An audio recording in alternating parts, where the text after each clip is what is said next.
Are we back? Can you guys see me, hear me? All good? Okay, that was actually pretty fast. Okay. Fact, so is Luigi, rip, no stream. Okay, good. Yeah, I was, that was a sudden DNS error, which usually, means I go down for longer. But, let me know if I'm back up. But, I think I'm back up, because otherwise I couldn't read all those messages. Okay. Now, let's get the chat window repositioned correctly.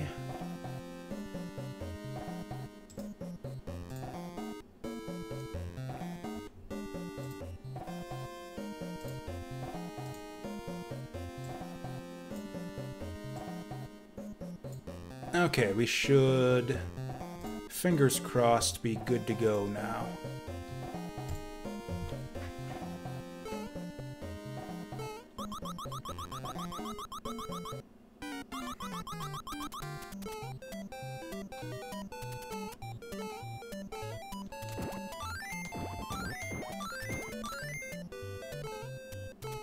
Oh, you know what?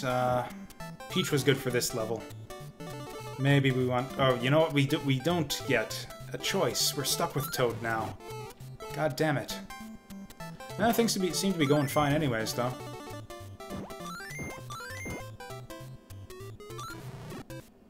Oh, that's so fun when you get the chain kills like that. Every time I fall for that. Oops. Okay. Damn it. Okay, we can't afford that kind of nonsense in this kind of situation. With no continues and hardly any lives. You know what? I'm perfectly content to, tank that.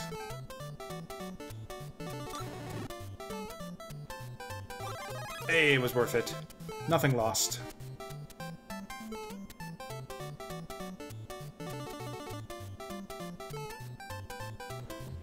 Man, I'm all paranoid now, constantly checking to see that we're still online. Nope, I won't resort to save scumming.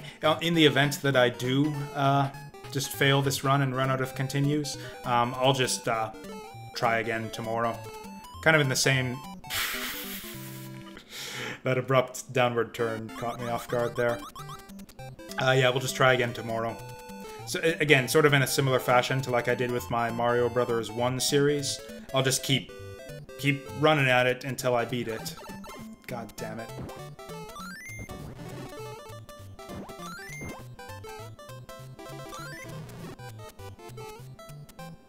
Come on, I thought we were due for a heart.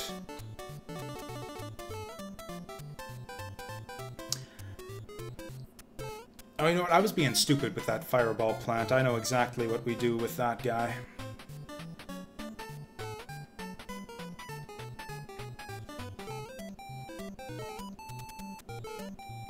Yeah, I was being real stupid about this one. There, that's how you deal with fireball plant. I'm sure it has an official name. What the fuck just happened there?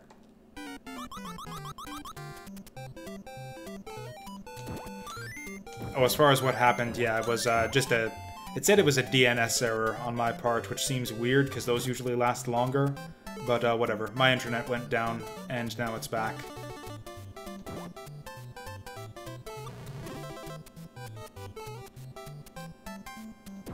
I could look up speedrun tricks, but I don't... I mean, it's not that I'm, like, you know, failing to figure stuff out, or I don't know how to proceed, or whatever. It's just that I'm bad at the game. I think just playing will, be better than looking stuff up. Because, yeah, almost all of these deaths are me just fumbling with the controls. Like, I try to make a jump and it doesn't go where I expect it to. That happened to me all the time in Mario Brothers 1. And the solution was to just keep playing the game until you learn the jumping physics well enough to not make those mistakes.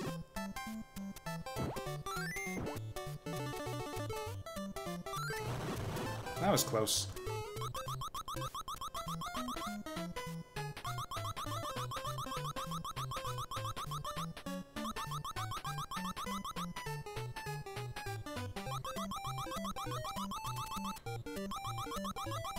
You know, as much as I like all of the iconic, like, music and graphics and sounds in this game, this vine climbing noise is the most annoying goddamn thing. Okay, that's not entirely true.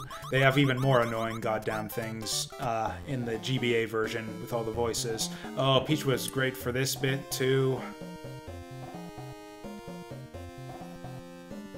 Okay, I think there was a platform... like... Actually, you know what? The door was just over here. Yeah, that's how we do it. Okay, watch how easier this is without Peach. Okay, that was not my fault.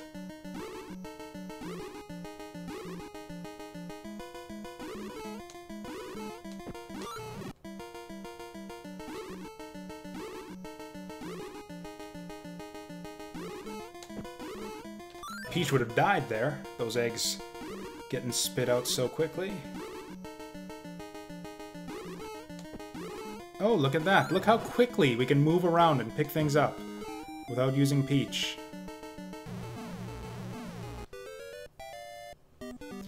We didn't get any coins there. That's not great. We're basically in the exact same situation that we were in last time around here, actually. Down to our last life on the last level of the world.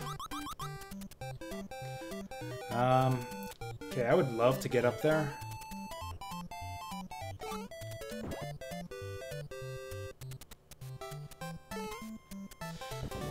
Okay, but what we really need at this stage, though, is coins, so I'm gonna...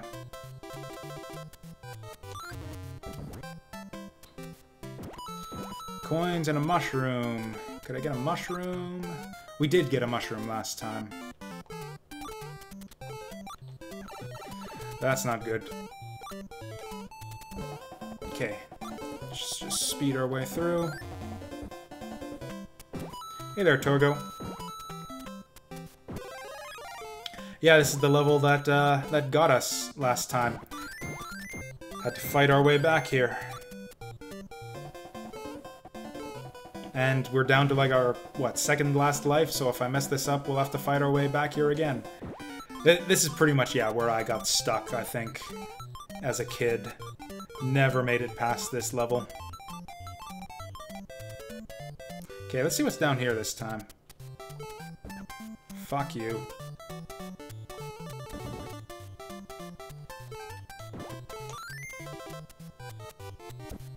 These guys are really annoying to actually try to make them useful.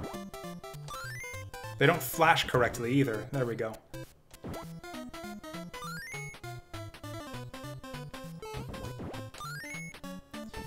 Okay, cool. We did a thing. Now what's this mess? Oh, this is just that's just a shorter way to get down here. We were going this way anyways.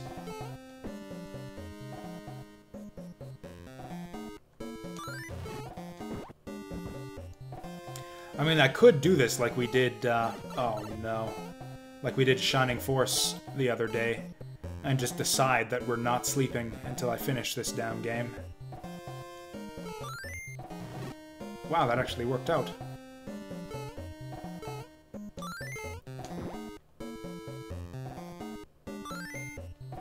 Oh god, what have I done? Okay, good. Good, we got out of that.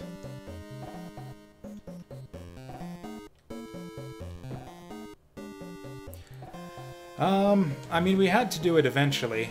Like, I'm glad put it to you this way, I'm glad I'm not doing that now.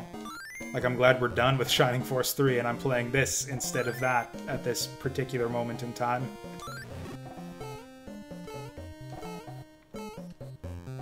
The more I think about it, that last fight actually soured me on the entire game quite significantly.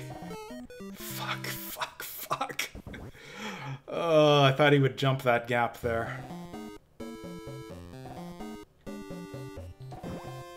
Like, it's still a fine game, but it's still Camelot, and they do some dumb shit sometimes. Like, a lot of the time in all of their games. They're not a fantastic company. and just about every tactical RPG out there is better. That's a bit of a strong statement. We are still in a world where Hoshigami exists. Put it to you this way: I've got a 10-hour stream VOD up on my YouTube channel. If you want to see how the last fight went, or even better, just watch the last 5 hours of that. The last 2 videos in the sequence, which is just 5 hours of me banging my head against the final fight. Or scratch that. That 5 hours consists of 2 attempts at the final fight, because it's just that friggin' long. Yeah, the final fight is basically 2 fights in one, where you gotta take all your shitty guys and do a thing on one map, while your other guys slug it out with a Titan on the other map. So you got 2 maps in one, and then you go on to the second phase, and if you die at any point along the way, then you redo the whole thing. You could save scum it, I guess. Mid-battle saves are a thing in that game, and maybe that's the way they expect you to do it. But it's still a shitty fight. Oh god. Okay, that was close. Oh, and we didn't even need it. I think. Oh, the tsunami thing too. Yeah, just the weird...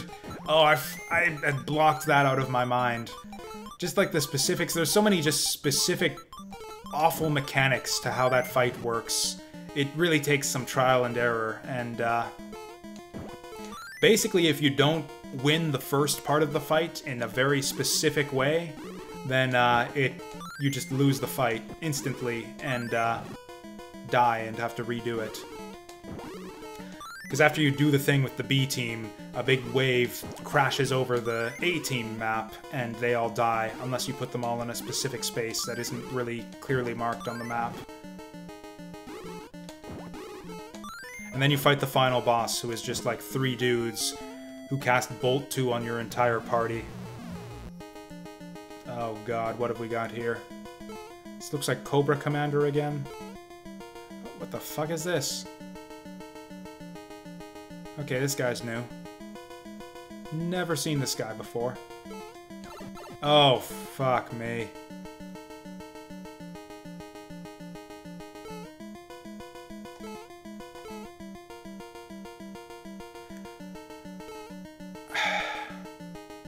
I don't know what to do. I'm terrified. Like, am I supposed to jump over them and grab the ones that are sitting still there? Am I supposed to jump up and grab them out of the air? Like, yeah, they don't ever sit still and rest.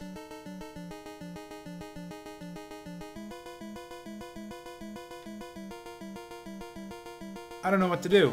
Anything I do is gonna kill me here.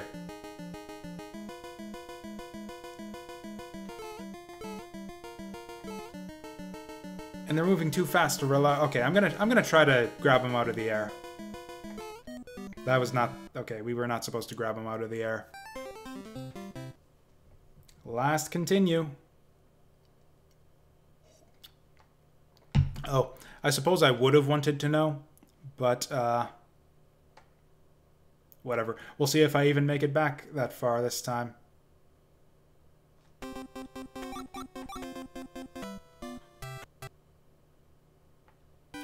Okay, 5-1, take 3.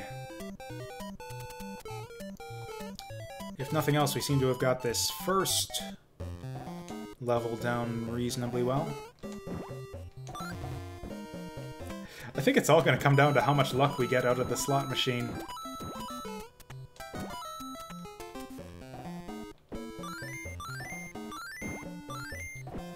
Because yeah, if we'd have had just one more successful spin of the slots, I'd have had an extra life, and we might have maybe been able to figure that out. Oh, these fish are just butt-clenchingly terrifying.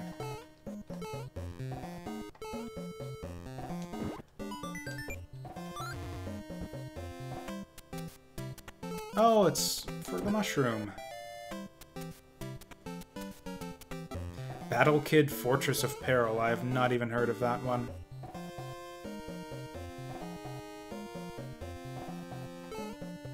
Yeah, in retrospect, Peach would have been the better choice.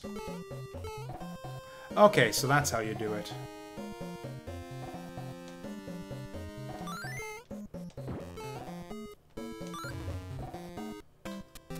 Oh, but of course I picked the wrong fucking one. Ugh. Oh well, we're fine.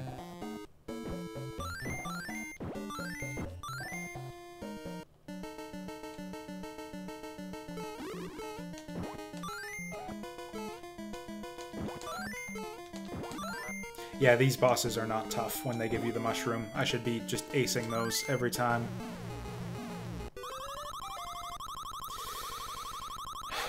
You know what? I don't even care. This is gonna take forever if I try to time it.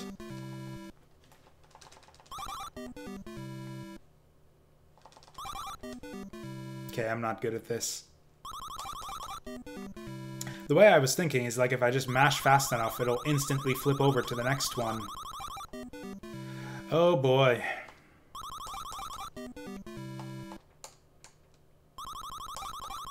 Hey, there we go.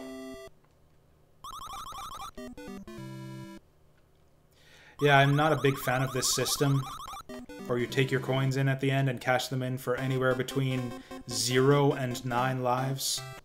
Not a fan.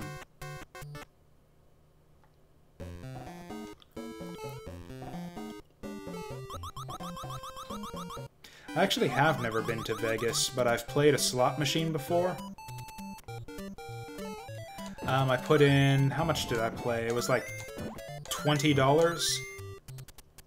And I eventually got it up to 25.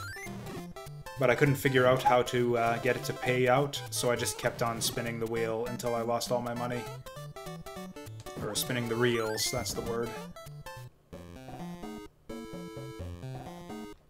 Oh, this one's a face too. He's got the little upside down eyes, only he's not smiling. Wait, is there something down there? Or am I just gonna die? Oh, hello. Secret passage.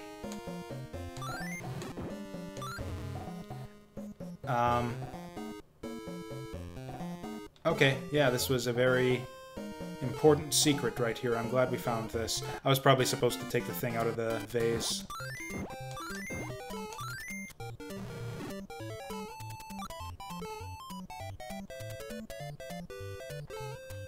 Oh, they speed up when you get under them.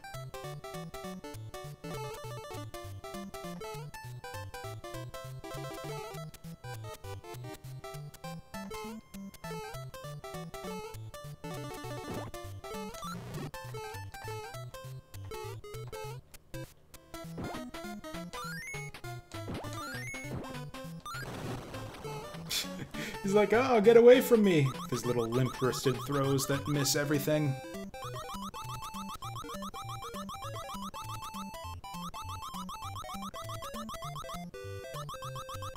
Oops.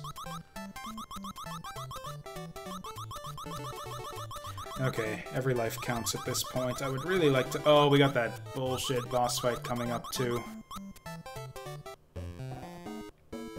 Oh no, we got that bullshit Mega Man drop coming up. That's fine. Whoa! Whoa! Bullshit. I tried to like memorize it. I thought I knew what was coming up. And it turns out I didn't.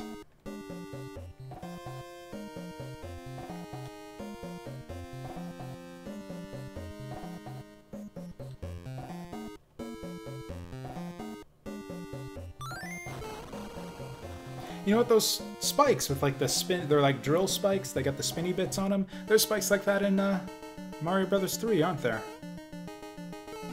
Like it might even be the same graphic and everything. Fuck.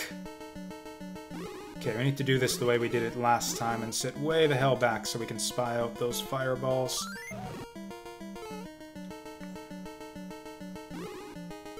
I think that fish is there to just be a pain in the ass and block your egg throws.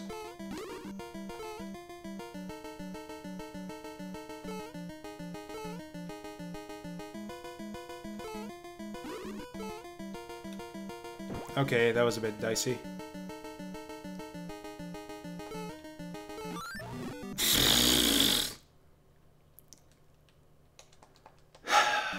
Okay, so we're in pretty much the same situation we were last time, and even if I do get through all of this, we got 2 more worlds to go through. I do not get... exact same situation as with Mario 1. I have no idea why people think this game is easy.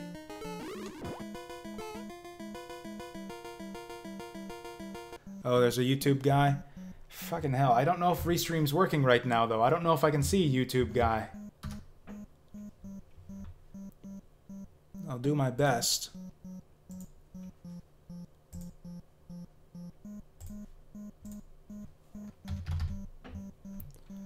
Let's see. Oh, you know what? I should just be able to open up my stream window. Oh, no name YouTube. I remember you. Thank you for dropping by. And yeah, thank you for the good luck. I do remember you. Have a good sleep. You are probably not missing much. I will probably have to redo this all tomorrow. Now I've lost Twitch chat. There we go. I actually really like the way it like leaves the base there when you go to the pause screen.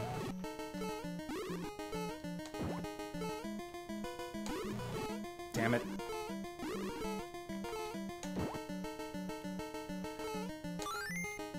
Oh, come on.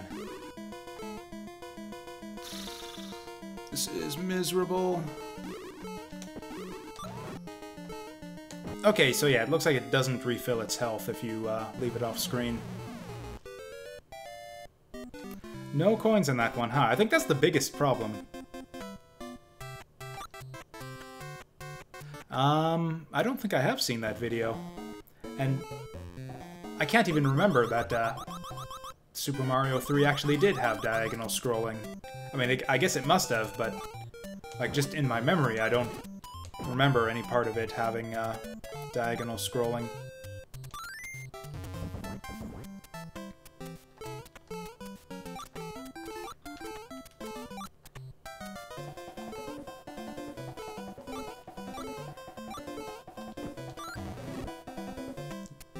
So, like, as nice as it would be to get full use of that invincibility, I think the mushroom's more important in the long run. Yeah, that's what I...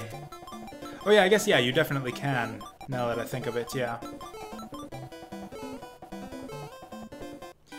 Yeah, the fact that you can have a level that scrolls both up and down and left and right, yes. Now that I think of it, yeah, you do get that in Super Mario 2, 3.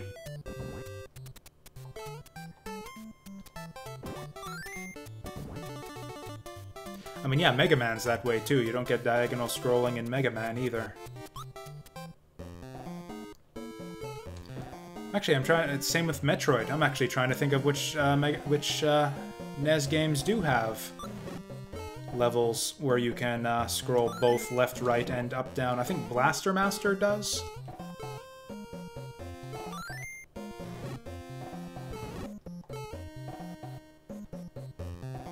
Yep, Kirby has it too.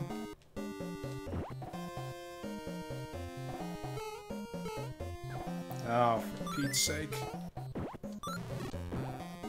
Thankfully we got that extra hit point. Oh hey, that would be nice to have.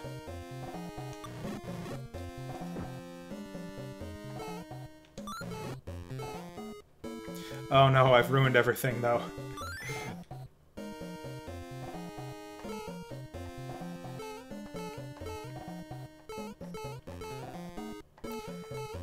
I mean, the thing that makes this game difficult, and it's kind of the same problem I had with Mario, is that mistakes with Mario 1 is mistakes are really costly.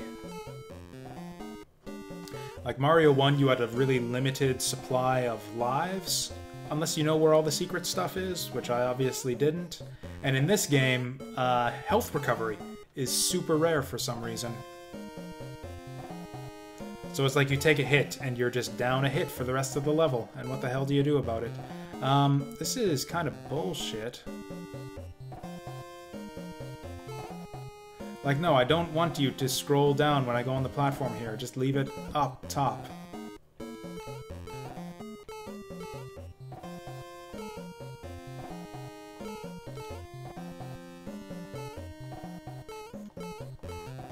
I think we got like a big key up top here or something.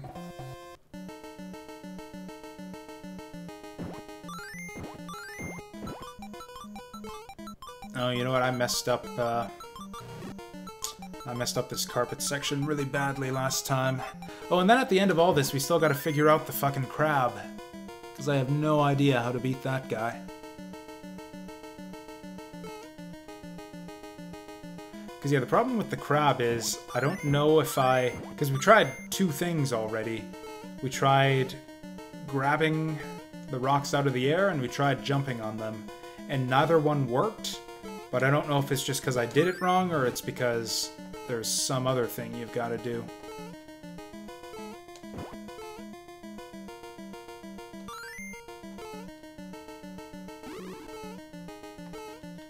Oh, seriously, we gotta do another one of these. Oh, I need that! Okay, cool. That gives us one more shot at trying to figure out what's going on with this crab.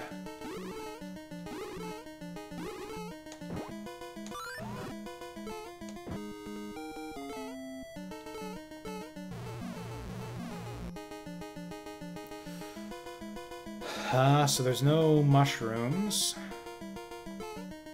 Can I get over on the other side of him?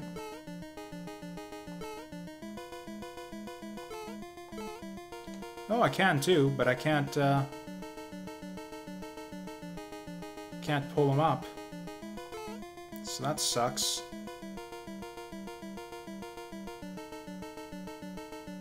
Okay, well wait for him to get one of those really slow bouncing ones off the wall.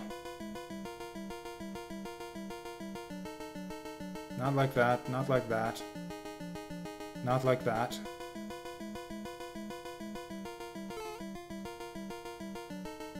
Okay, I don't know what the hell to do. Let's just try... Oh! Okay, so you do... Oof. Okay, that's a bit tough. So you can do it.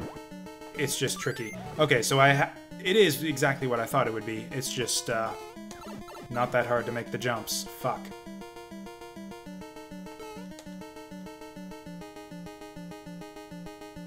Man, he, like, really whips those things at you. Like, this is really tough to make these jumps. 3 hits! Damn it. No, not even 4 hits.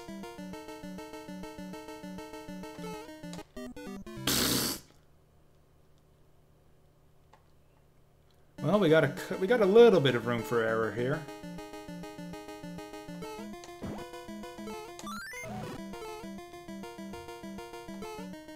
Okay, I think that's the smart way to do it, is to let it bounce off the back wall and then go for it.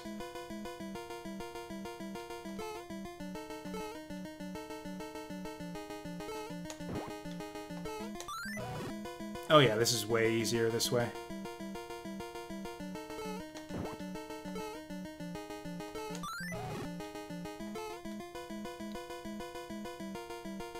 Ooh!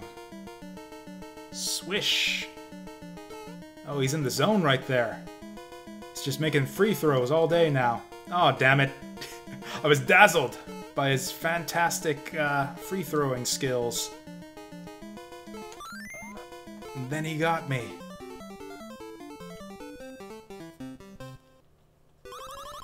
So what boss are we gonna end up with? We've seen the mouse twice. I wonder if they're gonna, like, do one of the other bosses again. This is bad. Okay, let's actually... I don't know how to try for this, though. I can't see the cherry. Oh, hey! I don't know what it is, but somehow Okay, in the zone. Damn it. Oh well, we got one. Let's try Mario. Just for variety's sake. I don't think we're gonna get screwed over too badly by picking Mario. Oh, we're in the desert again. I wonder if that means, Whoop.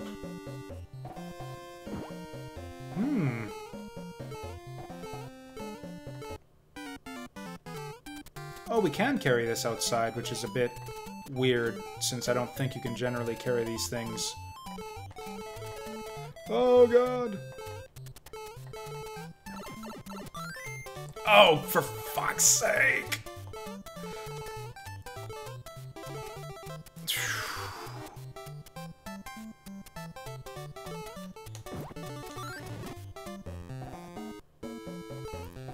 Like, there's no way that's gonna be a mushroom, right? Oh wow, I did not think that could happen.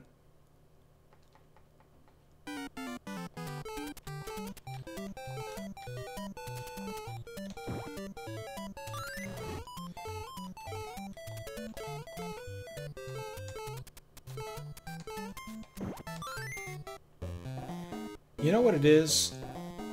Yeah, I bet I'm holding on to the potion, hoping for the magical spot with all the grass, and I can get the coins. But I think this is probably just here for mushroom. Nope, it's here for fucking nothing. That is a nothing. That is a potion of nothing. Also, this cactus here is actually valuable ammunition. Fuck. This level sucks. I hate it. Okay, I'm not even going in the pipe this time.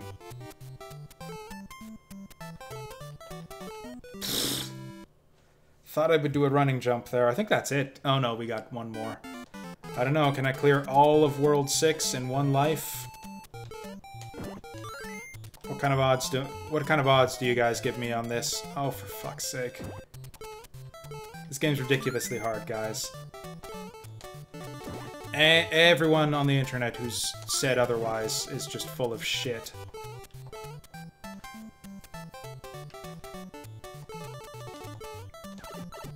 Brutal.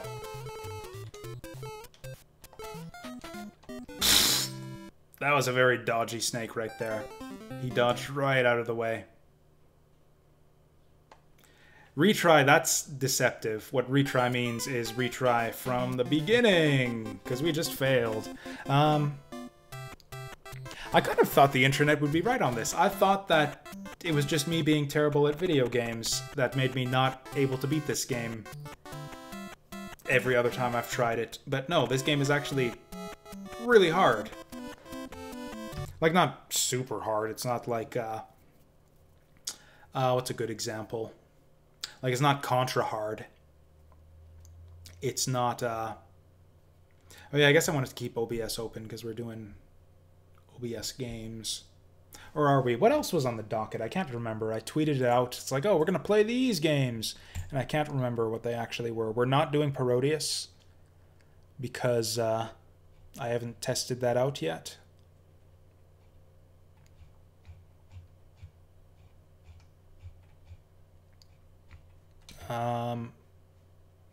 Oh yeah, you know what? Another game that I'm bad at. We'll get Mario practice by playing another Mario game. And that Mario game is gonna be... Oh, that's not right. Whatever, it'll be right once we load the content. Actually, do I even have Super Mario World in here?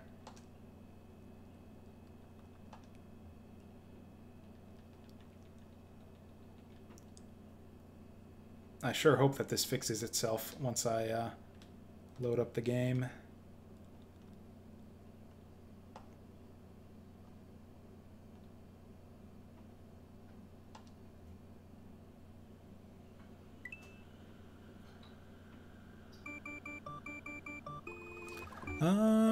That looks all right to me. Yep, we did. Rip Mario. Now we're playing another Mario game. This is another Mario game where it's like kind of the same... Yeah, this is another Mario game. Who'd have thought? See, that's the thing. People say all Mario games are easy.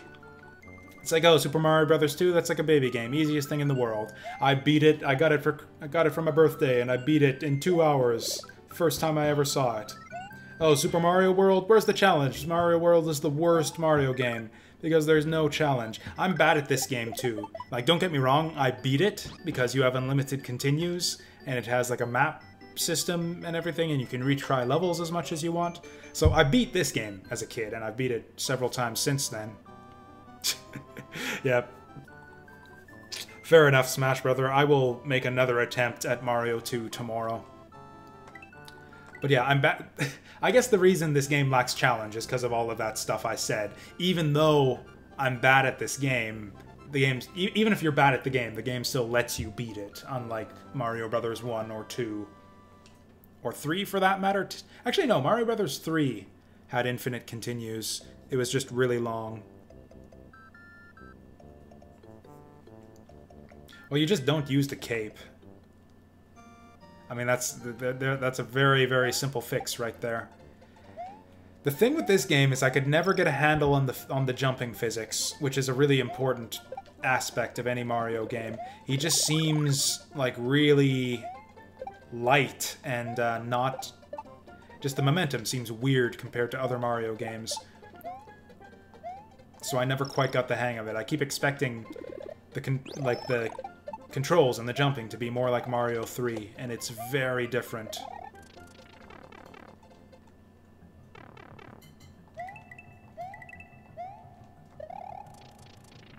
This game does have a lot of cool stuff in it, though. I like the spin jump and the way you can spin jump off enemies and all that. All the hidden secrets. Some really cool levels in this game. It's a fine game, but I never liked it as much as any of the other Mario games.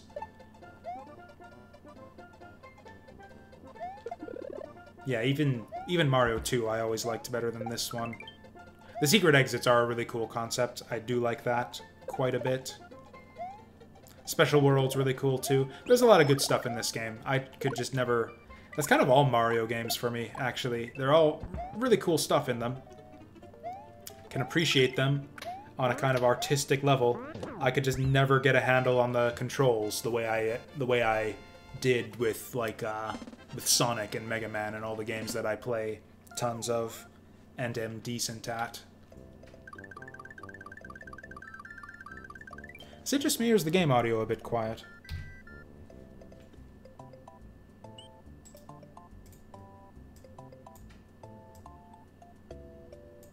There, we'll bump that up just a little bit.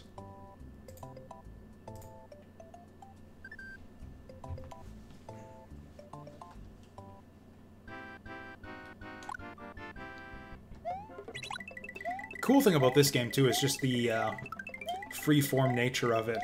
It's like going warpless is almost insignificant because there's so many different pathways through the game. I haven't even decided what kind of run I want to do here. I just kind of felt, oh, we're getting good at Mario. I guess I'll try and see if I'm still terrible at this game.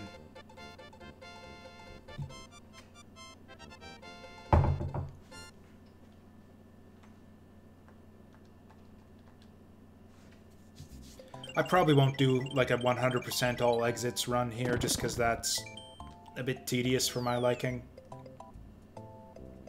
Also, I don't even know how, or I guess someone could just tell me how many exits there are, but I don't think I'm going for all of them anyways.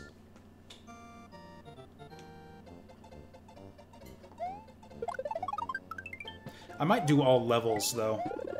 Like, all of the levels in this game are pretty fun. So I'd be fine just playing all the levels and calling it a day there. The problem with an all exits run is that I'm not the kind of guy who likes to replay stages more than once.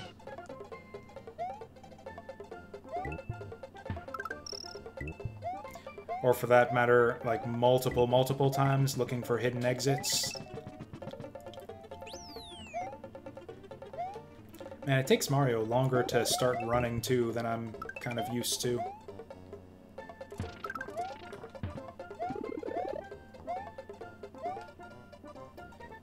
I think the biggest thing that kind of turns me off of this game compared to Mario 3, though, is the lack of themed worlds. I really miss... like having the ice world, desert world, all the cool theming of the different worlds from Mario 3, whereas all of the levels in this game are kind of built from the same generic building blocks, no matter what world you're in. Like, sure, there's, like, underground levels and above-ground levels and ghost houses, and water levels. But you've got those kind of dispersed throughout all the different worlds. Like, you've got Vanilla Dome, but that's just all underwater, or underground levels. And there's underground levels in every world. Like, really, what is the thematic difference between Yoshi's Island here and whatever the next world is? Can't even remember what it's called. That world has, like, what? A ghost house and an underground level, and a water level, and an athletic level, and a fortress.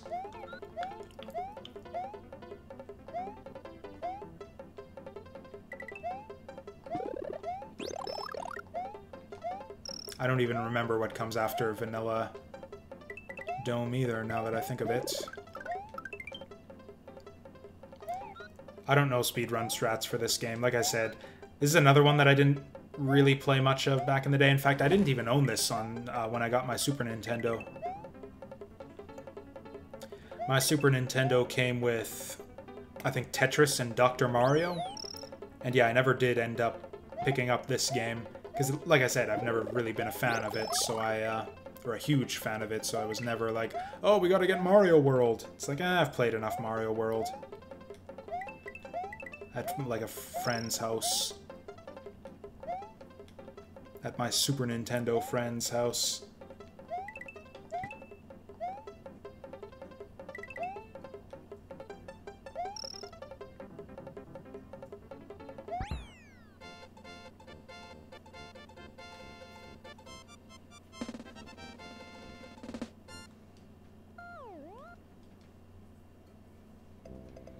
Oh, you know what I should have done is I should have loaded up the version of, like the version of Mario All-Stars that includes Mario World. Then I could just try out the All-Stars version of Mario. Maybe I should have done that in the first place, is just done the All-Stars version of Mario Bros. 2, just so we don't end up in this embarrassing situation where I've got to replay the whole game from the beginning. Oops. Oops. Wow, you have very, very few iframes in this game. See, everything works like a little bit differently from how I expect it to. Incidentally, I've always hated having to repeatedly bonk your head on the blocks to get all the coins to come out. That's like my favorite innovation from New Super Mario Bros., where you just bonk your head on the block once and all of the coins come spilling out. That is an awesome feature. That should have been in like every Mario game from the beginning.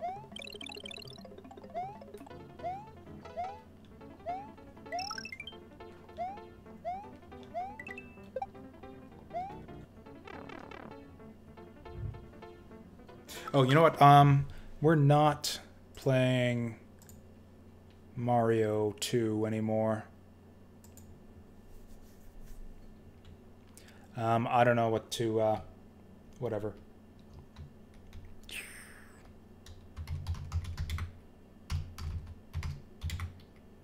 Oops. We'll call it like Super Mario World Penance Run. We'll call it a penance run because I suck at Super Mario 2, apparently. There, now we've got all the stream information updated. I'm not going to bother... Yeah, I'm not going to bother loading up All-Stars, just because I don't know that I'm going to be streaming for a ton longer tonight, but... yeah, maybe I think on tomorrow's run, I'll try out, yeah, I'll play the All-Stars version of Super Mario Bros. 2, just for variety's sake. I don't think it's that different from the original. I think it's probably the most faithful of the adaptations or of the remakes in that collection. And I'm gonna try to avoid abusing the save system. So if we game over, we'll just give up.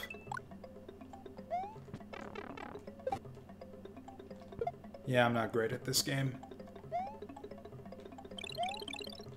I like how they have these deals where you can just flip over to the other side, but there's not really any reason to. I'm not sure about it being a strictly better version. I like the music in the NES version a bit better than the SNES one. The graphics are certainly better, though. Mario Bros. 3, I prefer the graphics and music on the NES version, though.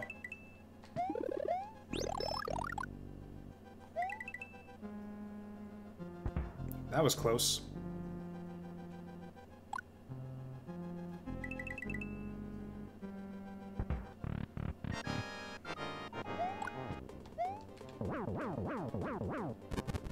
Huh, that worked. I disagree that it's objectively an upgrade. Like, the music is objectively not an upgrade. The 8-bit soundtrack is clearly superior.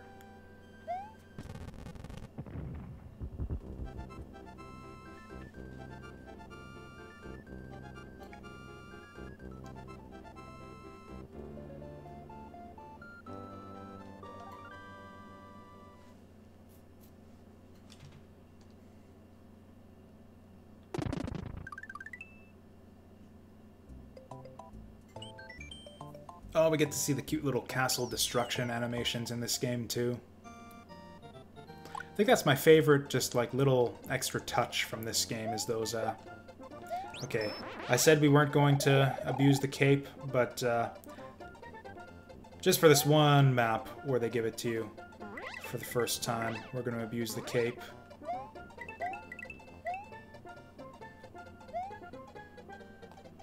Oops.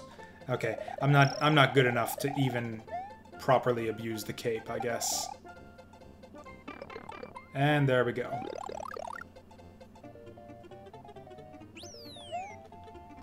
Yeah, we're Mario's flight simulator now.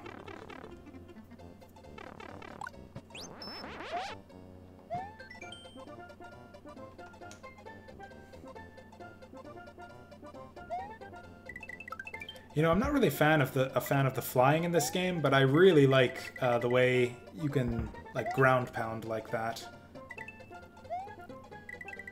Like the dive bomb move is so cool. It's risky though, because you pretty much never have any idea where you're gonna land.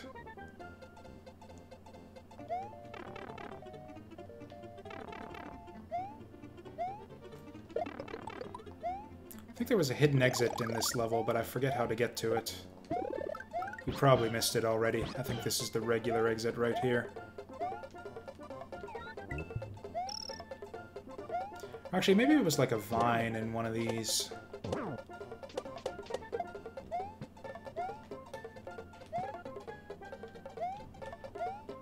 And just to be clear, I absolutely do not want to know where the hidden exits are. I am keen to find them on my own. But I remember the layout of the world map enough to know that there's a... This was it. You don't actually need the blocks, I don't think, to get up there. The cape will do it, but I don't have a cape right now, so I guess we'll come back later.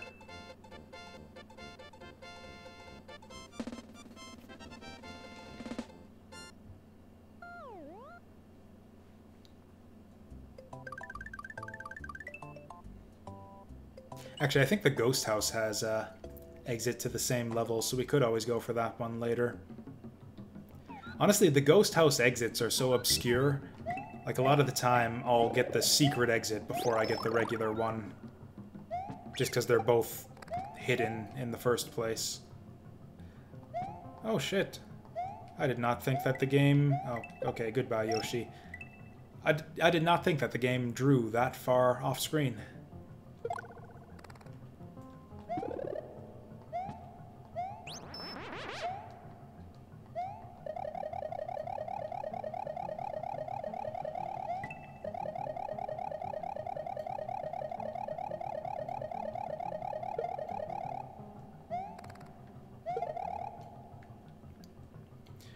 Yeah, that's the, like, yeah, levels that have the yellow gem on the overworld have secret exits, and the ones with the red gems on the over... No, yellows don't have secret exits and reds do. The problem is by the time I've gone into the level, I forget whether the thing was yellow or red. Oh, that actually does replace your good item with the crappy one. We actually want to avoid those mushrooms.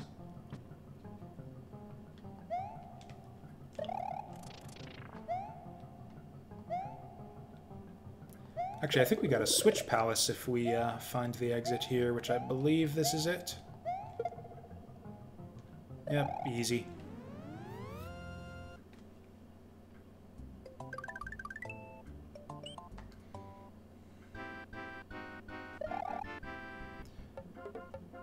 Oh yeah, I think there's supposed to be some kind of trick to this level. Where you get a 1-up for killing all the enemies. Yeah, just like that. I guess you get it by killing the guy who kicks the Koopa shell. I remember I usually mess that up where I kick it into the first enemy, and then he just kicks my shell back at me, and I miss one of the enemies and don't get my 1-up. Oh, incidentally, this is another one of those annoying games that doesn't save your 1-up total when you reload your save.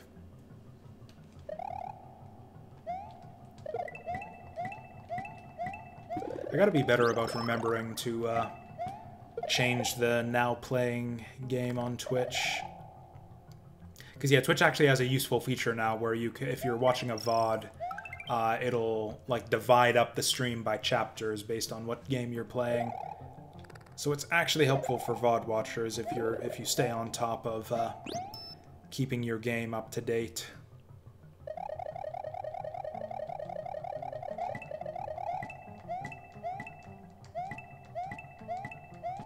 Okay, so we want to avoid the pipe this time.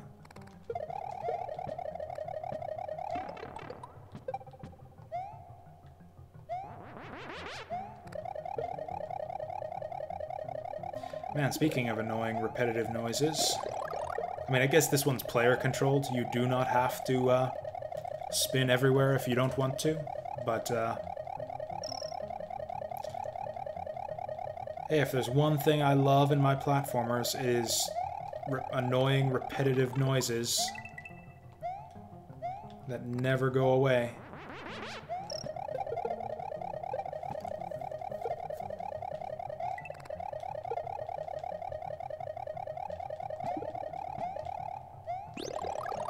I'm untouchable. What the? Ooh. Did not. I thought that he would go under the block there.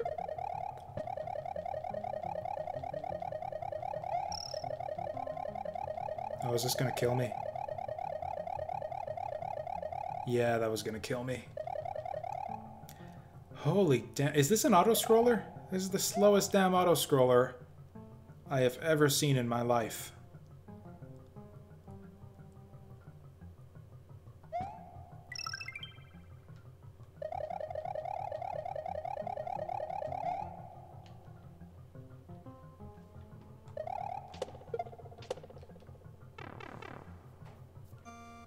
That was a boring level.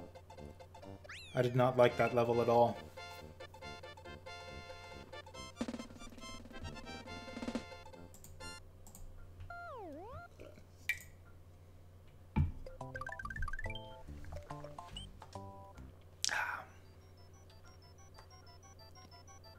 Oh hey, we got our cape for this level. I think the exit's up here. Or one of them. Actually, I think there's 3 exits in this one, because yeah, we got the secret area. And yeah, again, I cannot remember at all which is which. I think this is the exit to the water level. I guess we'll see in a minute.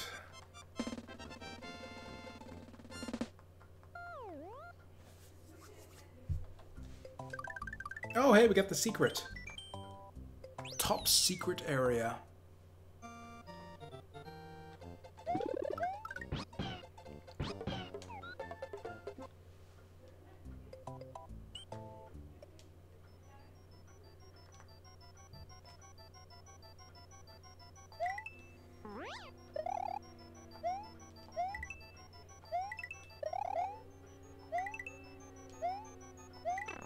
Oops.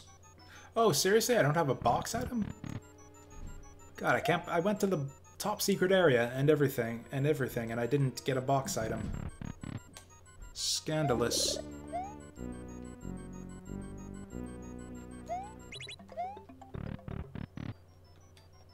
Oh, we got the coin snake. Let's see how long I can keep this going.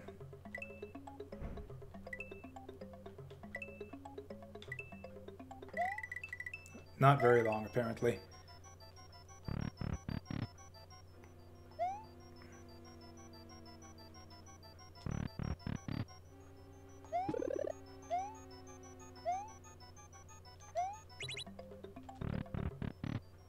Yeah, this is a tricky one, because it looks like the same room, but it's actually different. And I think there's supposed to be a third exit, but I don't remember how to get to that one.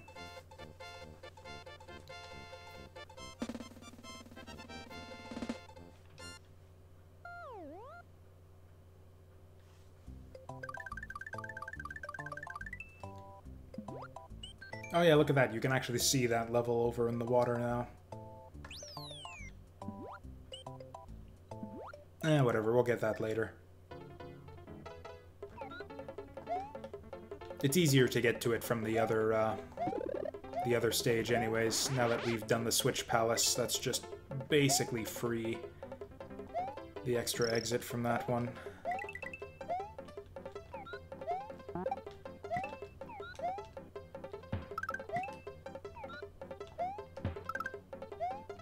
Similar to in Yoshi's Island, the athletic music in this game is easily the best.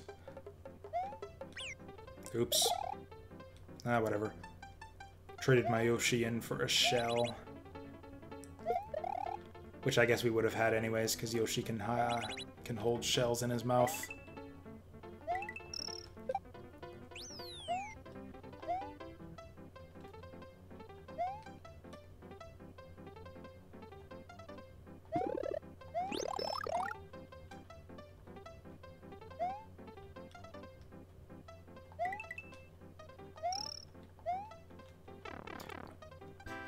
Oh, I was hoping we'd get one of these.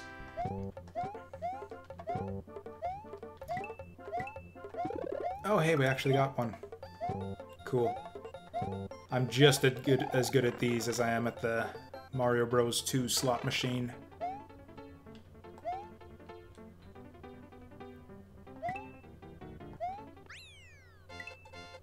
I'm actually deliberately avoiding the star banner at the end of the level now because it's just kind of a waste of time to do the bonus stage when you have 22 lives. I don't remember this stage at all. I thought we were going to the fortress. Oh, that's right. You can't fly when you have a shell. Uh-oh.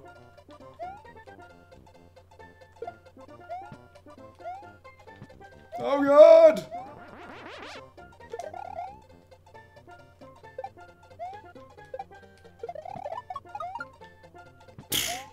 Sneaky bugger.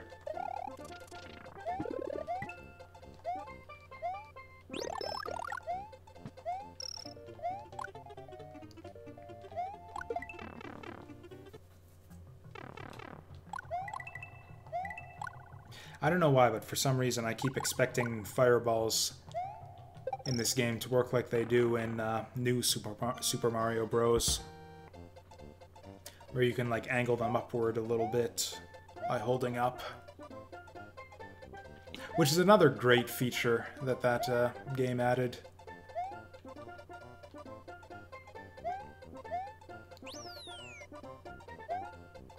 Honestly, I don't know if it's my lack of nostalgia or what, but I really like the new Super Mario Bros. Games. Like, better than the old ones. Or maybe not as much as Mario 3. Although maybe that's mostly because Mario 3 is my nostalgic favorite. That's the thing, is I don't get super nostalgic for Mario games the way a lot of other people do. I don't know why that is. Like, I played them as a kid and everything, I was just, they were mostly just kind of frustrating for me, because I was so bad. I never got that with Sonic the Hedgehog, though. Sonic the Hedgehog, I clicked with me, like, right from the beginning.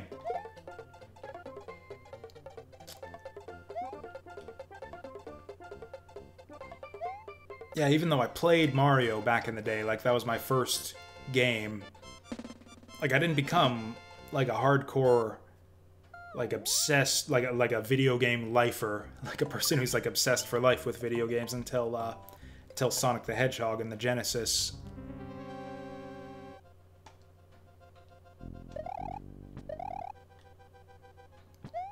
Or really just kind of the 16-bit era in general. I have kind of a hot take about 8-bit games in general that I kind of don't entirely believe in and is kind of unfair, but that's kind of the point of hot takes, which is that pretty much all 8-bit video games, or I guess NES games, because I'm not really a Sega Master System guy, but NES games are, NES games are basically just bad SNES games. Like, all of the games on the Nintendo are just bad versions of all of the games on the Super Nintendo. Like, the jump from 8-bit to 16-bit was just a strict improvement in every way. And so there's not really much reason to play NES games, and yeah, go back and play them at all, ever. That's my hot take on, yeah, 8-bit games. Now, the funny thing is, that's kind of like a, kind of a plagiarism of a hot take that I've seen about the PlayStation. People say that about PS1, or yeah, PS1 games, that they're just like crappy 3D games, and that they didn't really start getting 3D right until the PS2 era. So similar type of thing, PS1 games are just bad PS2 games. Which I don't agree with. That take pisses me off a lot. which is why I'm a bit hesitant to troll people with my hot take on 8-bit games. But I think I might actually be right on both counts, and I'm not actually being a hypocrite here.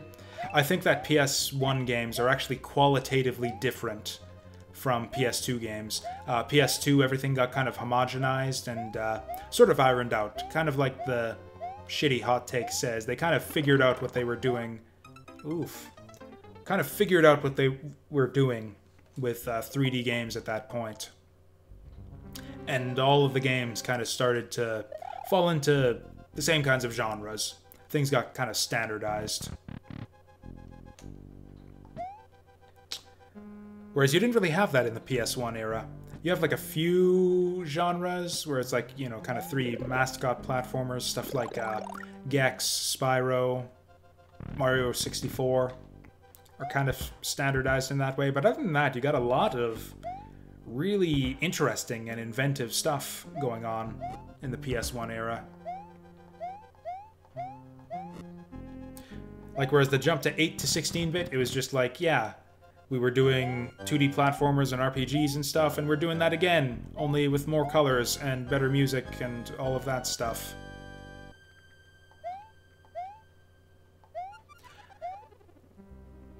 Whereas, yeah, PS1 to PS2, it's like they kind of figured out what works in 3D, and they all started doing that and stopped being creative to a large extent, at least.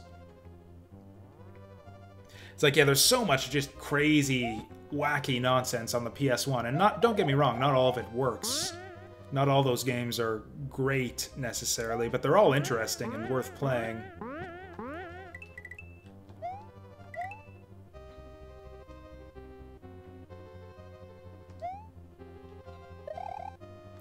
I'm not sure I understand that one. Good games are good and bad games are bad whenever they were released. Or if you mean like the whole notion of like good for its time is bullshit, I kind of agree. I think I agree with you. Although, I don't know, it's tough to say. Like, there is the notion of like, yeah, we all thought it was good because we didn't know any better. And so now that we have more information about what's possible, we can make a more informed give a more informed opinion as to whether this game's any good. Kind of like what I said with Shining Force 3, where it's like, maybe it's just the case that the people who are crazy about this game are inexperienced with the genre and haven't played all these better games. And I kind of walked that back after playing the game a bit. The bosses in this game suck. Like, every time... There's the old Mario versus Sonic war that still kind of rages to this day as to whether the Mario games or the Sonic games are better in the 16-bit era. I see people talk about how Sonic the Hedgehog has crappy bosses, and I just have to laugh. It's like, no. Sonic has easily got Mario licked in the boss department. Like, it's not even close. It's like there are some mediocre bosses and some bad bosses and a few really cool bosses in Sonic the Hedgehog, whereas Mario is just nothing but mediocre bosses.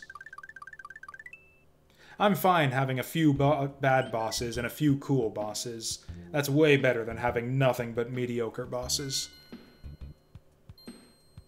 No, I'm talking modern games, yeah, whatever. I'm talking about like people debating the merits of like Mario World versus Sonic. Like the like the guys stuck on whatever the fuck island in Japan who don't realize that World War II is over or whatever. It's like I'm talking about people waging the 16-bit console wars to this day.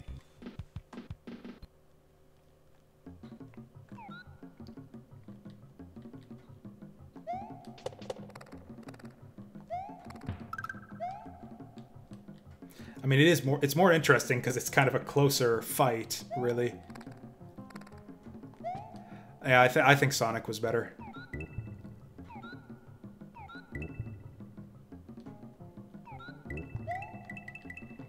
It's like the reason they have their fans though is because like they're kind of different types. That's actually kind of the thing. They're different enough that there are reasons to prefer one over the other. Like Sonic does a lot of stuff that just isn't in Mario, and vice versa.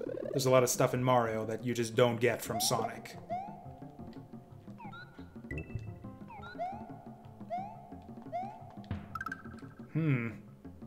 Oh, you know what? I could have thrown the thing up there. Oh well.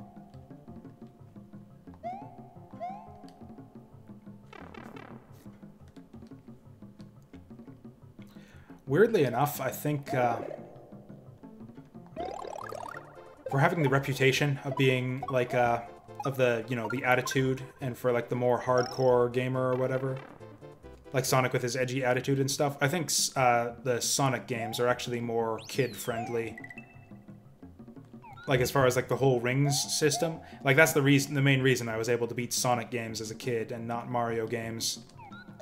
It's like, even though the Sonic games have limited continues and everything, just like Mario, you got the ring system, where it's like you can take infinity hits as long as you keep grabbing that ring. The challenge is from keeping your rings to be able to get the special stages and get those emeralds. So it's like you got the bad ending for scrubs who don't hold on to their rings or whatever, and you got the good ending for the hardcore players. And I think that's a cool system, where you kind of incentivize skillful, where it's like the game is playable and beatable for scrubs, but then you got that little bit of an extra bonus, that extra challenge to reach for the hardcore players or whatever.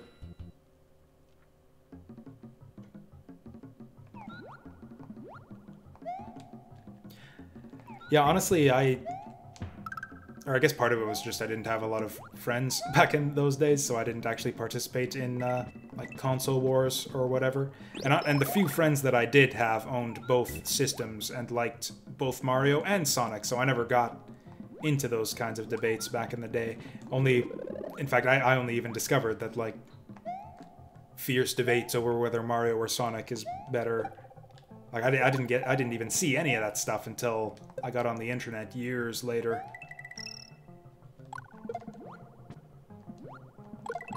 there's a switch palace. A hidden exit that leads to a switch palace in this level, but I completely forget where. And there's no P-switch.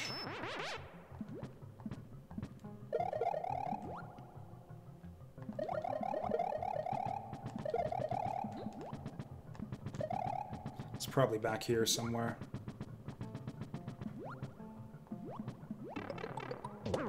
Oh, okay, that works out fine. Hopefully we didn't need that cape for anything.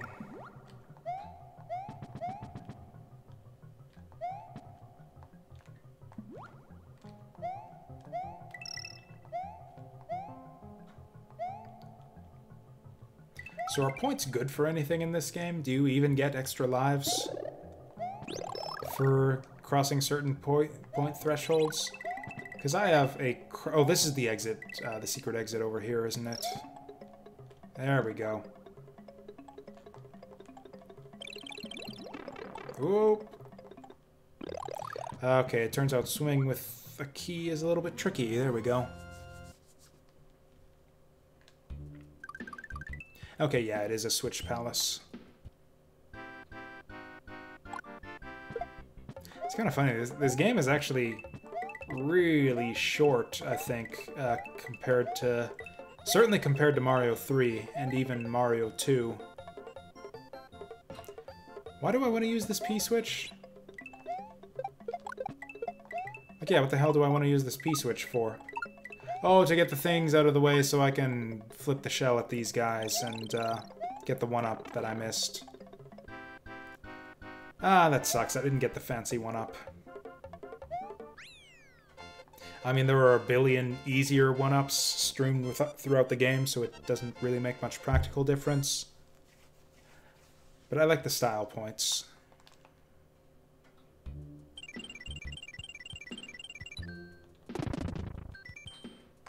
It bugs me that you can't replay Switch Palaces. I will never get another chance at that cool one-up ever again.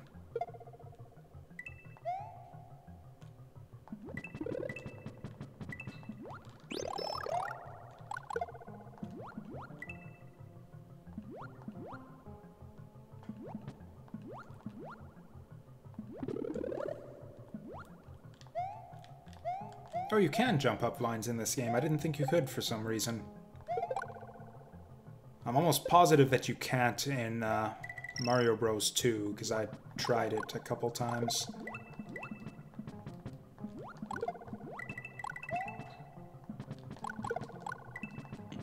So now that we got the exit, there's no reason to go up there. Oh my god!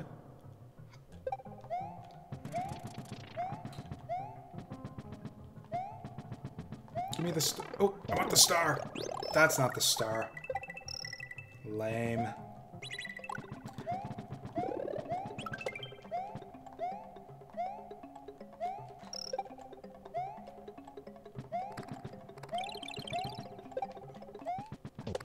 Does this guy die to shells?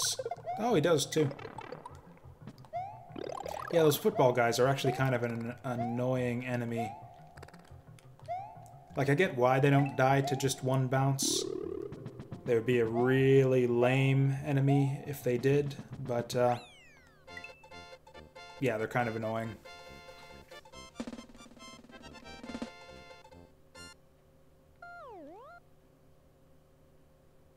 Or I should clarify, though. It's, like, shorter to just beat this game.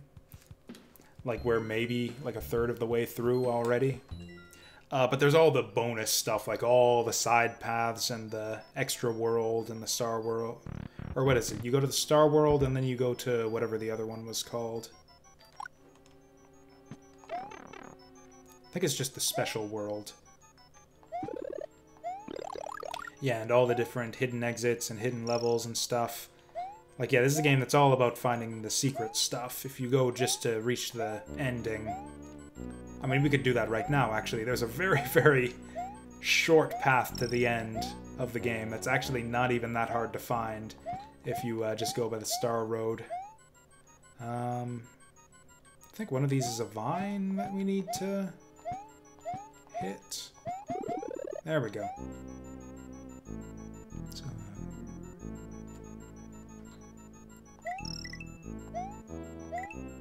is that supposed to drop down the hole?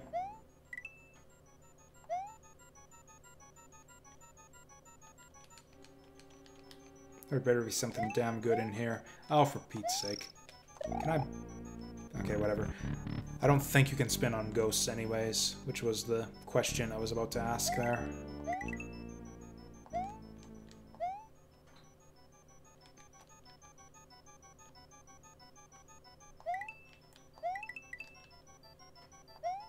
I don't know what these green jelly orbs are supposed to be.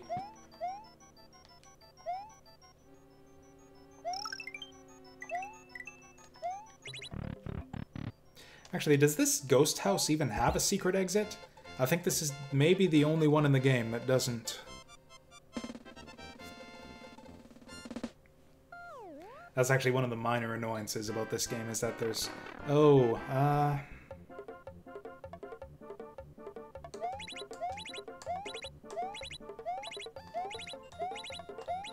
Hey!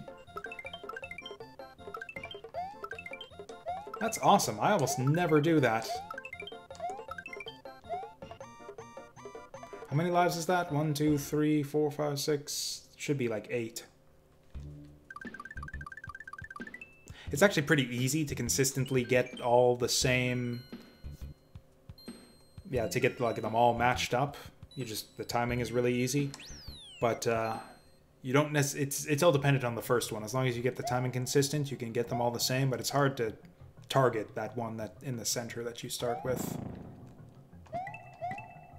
Like, they'll all be the same, but they won't necessarily match that starting one in the center.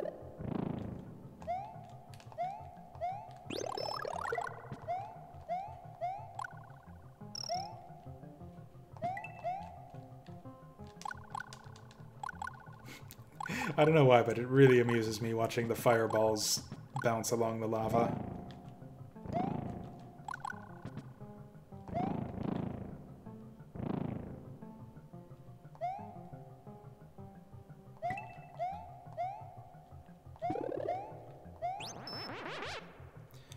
Was there a secret exit in this level? See, this is what I was talking about earlier. It very clearly indicates whether there is or not on the world map, but I forget.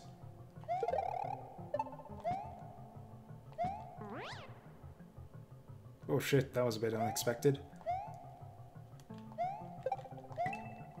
Just based on my memory of the map of Vanilla Dome, I don't think there's a secret exit.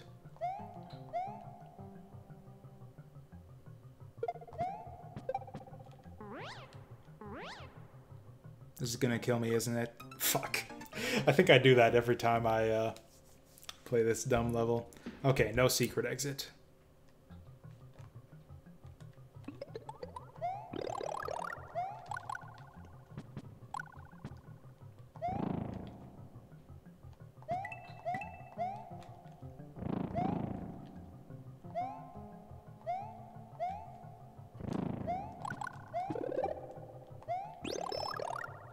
Well, at least it's just today.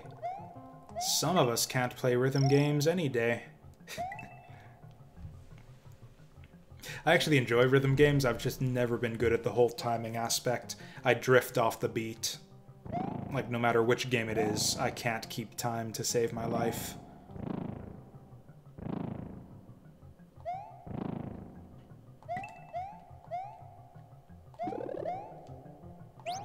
For that reason, I prefer the rhythm games that are more about movement than precise timing.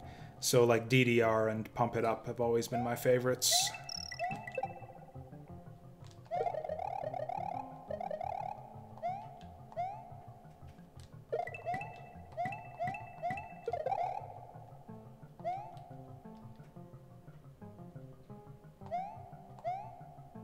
Poppin' music has always looked really fun to me, but I've never had an opportunity to try it.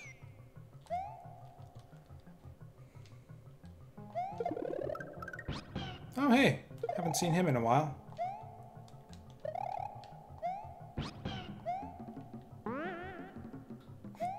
A little bongo drum that kicks in when you get on Yoshi. Just a great little effect. I don't know whose idea that was to put that in, but they deserve a raise.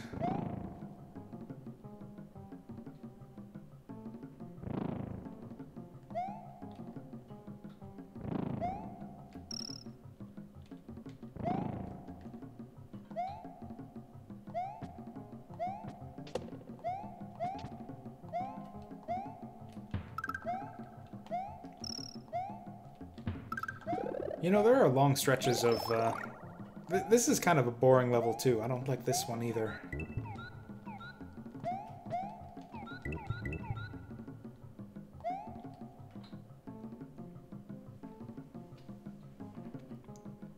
Maybe it's just these early levels. I remember this game having better levels than this, but, yeah, a lot of these early ones are kind of boring.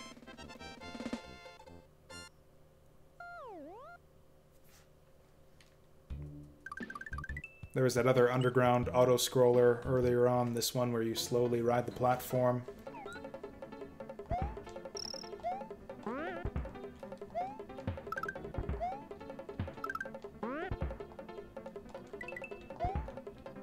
Okay. We got bullet bills flying in from every angle. This is already more exciting than anything we saw in that last stage.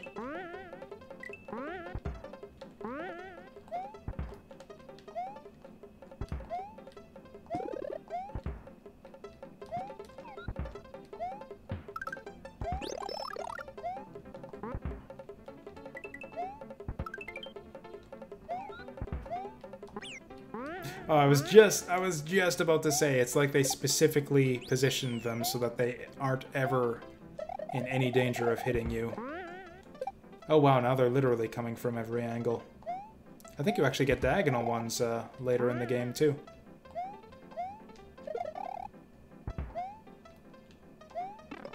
Uh-oh. I bet you we got a replacement in here. Ooh, nice. Ooh, that's tricky. I was just gonna say, I think we should switch to the feather for this one.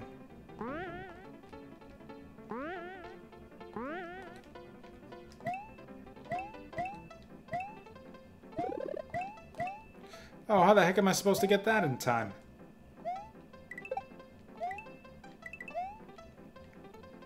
Yeah, I don't know why they make some of these one-ups so difficult to get when there are so many easy-to-get ones out there. It's like, oh no, I missed the one-up. Now I've only got 33 lives instead of 34. Contrast with Super Mario Bros. 2, where it's like, every one-up is just like a godsend. Because other than finding them in the levels, which are very rare, the only way you get them is by playing a dumb slot machine.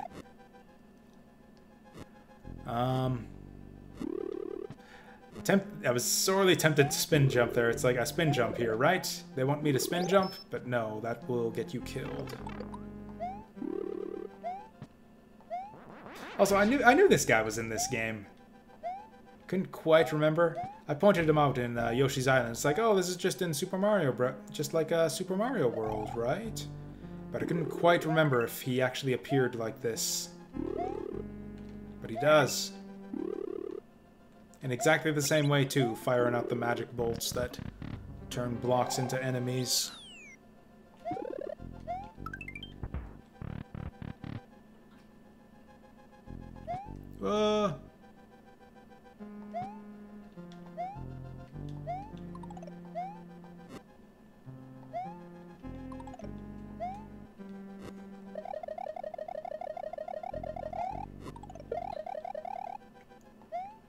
I actually can't remember who's the boss of this castle.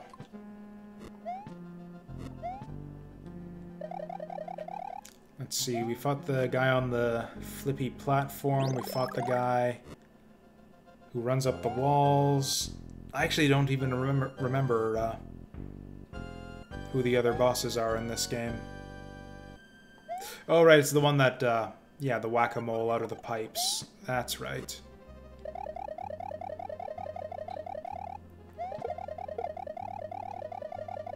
This is another boring level. Do I not like Super Mario World?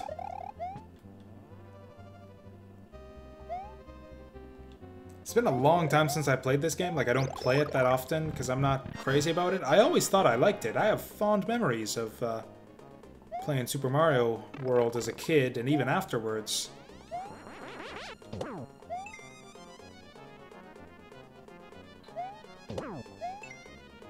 But I don't know, I'm just noticing a lot of boring nonsense this time around. That does happen sometimes. That's why I like revisiting these old games from time to time, seeing how my perspective changes over time.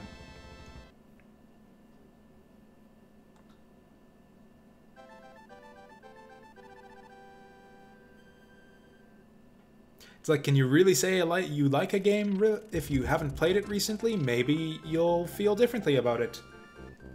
With sort of your different perspective and old age and all of that. I think there are only like 2 levels before the next castle. This is yeah, the bridge world is really strange.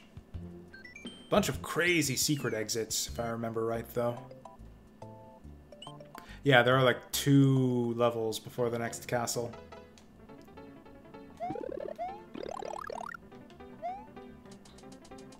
Oh no.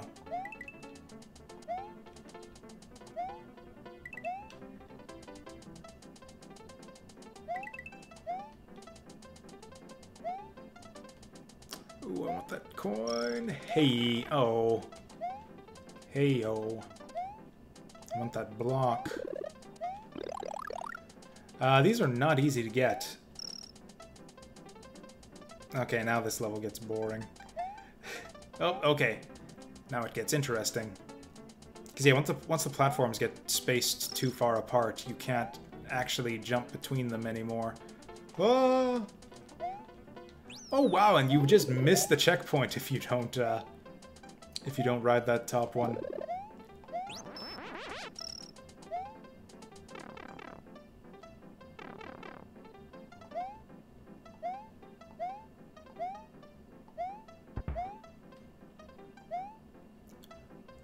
Like, yeah, this bit right here just seems like time-wasting filler. It's like, really, you couldn't think of anything more interesting to put in that little pipe diversion?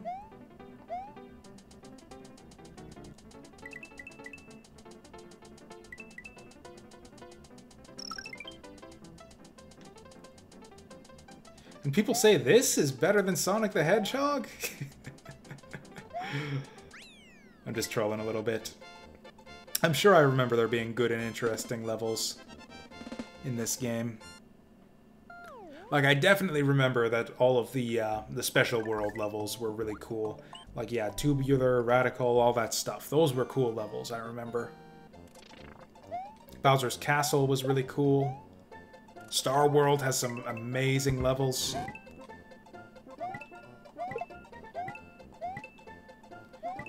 What have I been saying, though? Mario games are hardcore. These are like the most difficult games out there.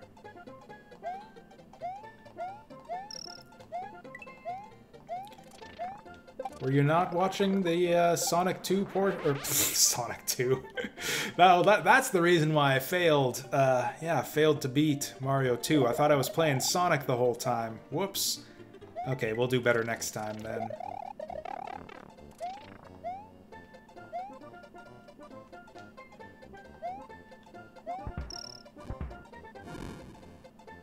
Honestly, I think the reason these games have a reputation as being so easy is because, like, a lot of non-gamers grew up, like, yeah, people who aren't really hardcore gamers grew up with Mario as well.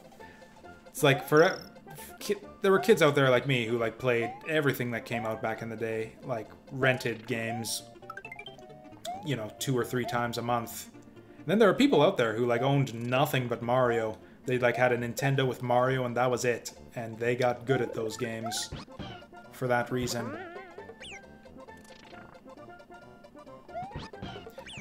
Like, I have personal friends who aren't really hardcore gamers who can, like, 1cc Mario with no difficulty whatsoever. That was kind of the thing that motivated me to do my whole Mario 1 series, was finding out that, like, all of my friends can beat, can, like, 2-loop Mario 1 without having to continue. And it's like, what? I'm the only one who finds this game hard? Really?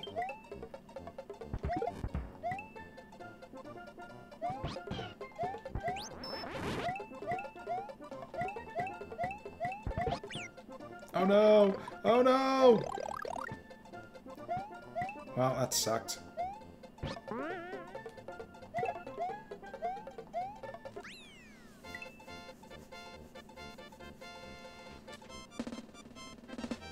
Yeah, Super Mario Odyssey looks really interesting. That's actually the one game that has me the most interested in getting a Switch.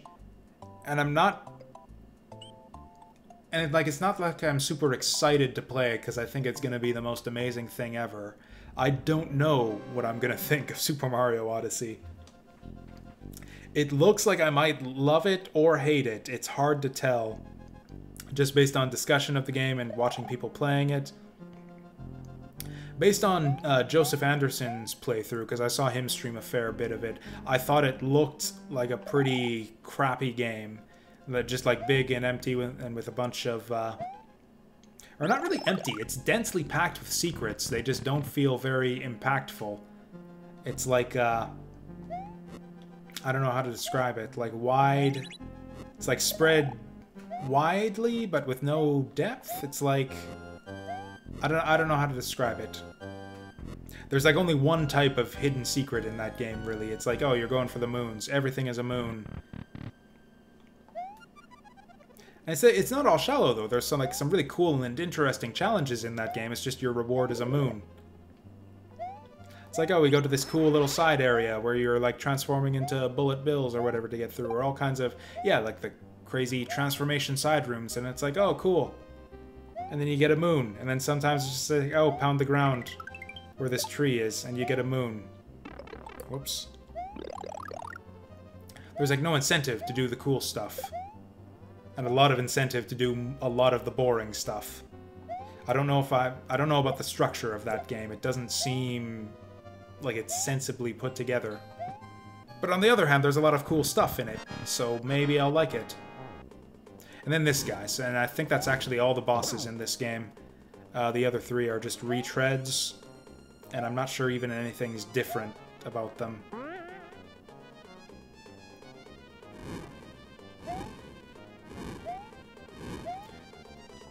Or I think the other whack-a-mole fight has like an extra fireball.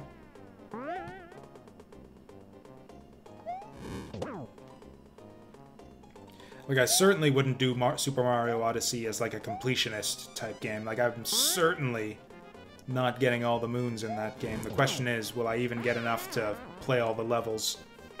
Actually, there was a thing in Super Mario Galaxy 2 where you beat the game and then you unlock the green star challenges, where it's like every level in the game has like 2 or 3 green stars hidden in it now. So it's like, hey, it's like a whole new half of the game. You got double the amount of content. Only it's not real content. You're just replaying all the levels. Only somewhere in the level there's a green star, and you've got to find it. And they're typically not especially well hidden. It's just like right there in the middle of the level. Only you'll have to do some advanced techniques to grab it. Like a spin jump or a wall kick. That's usually about how complicated it is. And it just felt like busy work. It's like, oh, and then you unlock like a challenging new level, like a crazy challenging level for getting all the green stars. And it's like, can I just play the challenging level and not spend hours and hours doing this green star bullshit? Playing through levels I've done already?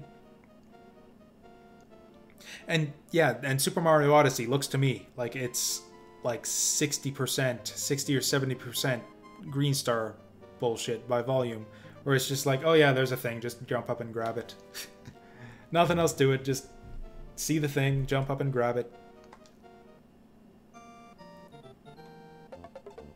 And on the other hand, yeah, it's like you say, the exploration itself can be its own reward. The environments in Super Mario Odyssey look really interesting. I think they'd be fun places to just kind of poke around at and see what you can uncover. I don't know what I'm gonna think of that game. I could go either way on it, and that's what got me kind of excited. It'll be interesting either way, I think. See, this is the kind of thing I'm talking about when I say every game is worth playing. Oh, stupid Wiggler. Coming in at just the wrong time. No! Oh, this is the bullshit forest with all of the crazy hidden exits that make no sense. Okay, this one's easy. I think I'll go for the standard exit first, though. I remember there's one exit that gets me every time when I play this world. And I think it's like the exit, like the exit to the whole forest, the one that you need to find to get out of here. And it always trips me up. It's something really simple that I always forget.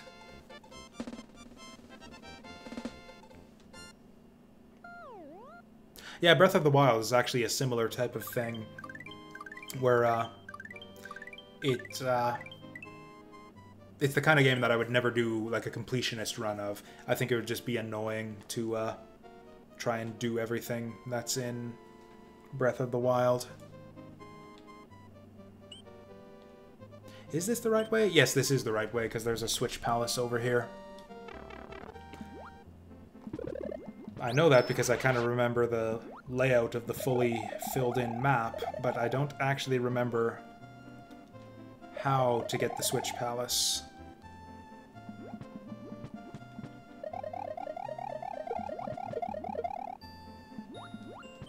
God, all kinds of fishy enemies here. It's almost like bullet hell.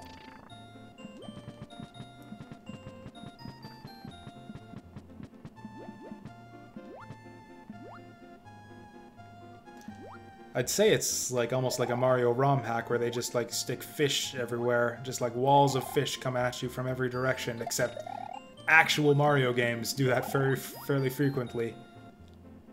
Like, yeah, the friggin' jellyfish mazes in Mario Bros. 3. Good times. And yeah, walls of cheeps coming at you. These fish are obnoxious. Do not like these fish. In fact, yeah, I'm just gonna off myself to not have to deal with them anymore. This sucks. Now I don't have... Okay, we got a feather. Let's try to hold on to it this time.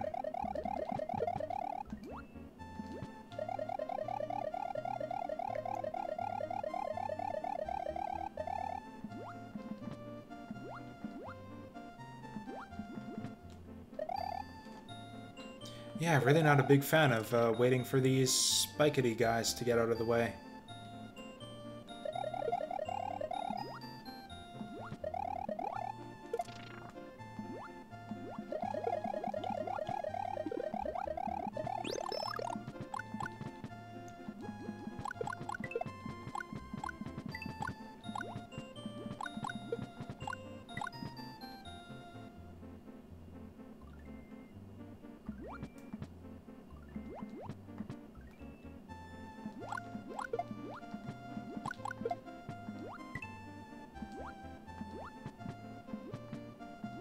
Like, yeah, I am 90% sure that there's a secret exit in here somewhere.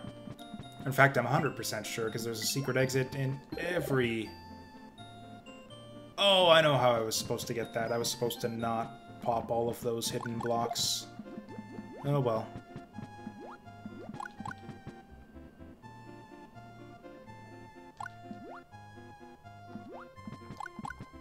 Yeah, I'm like halfway sold on getting a Switch.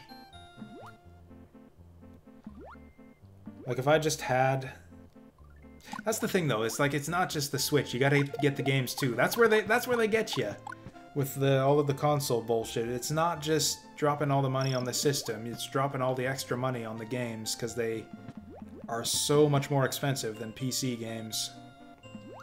It's like, yeah, it's not just the $400 or whatever for the console. It's like the $300 as well on top of that for all the games I want to get.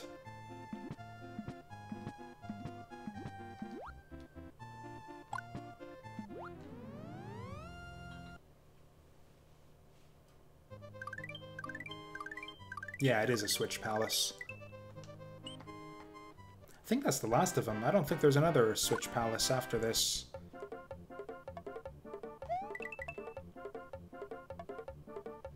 Is there a trick to this one? Oh, I fucked it up somehow.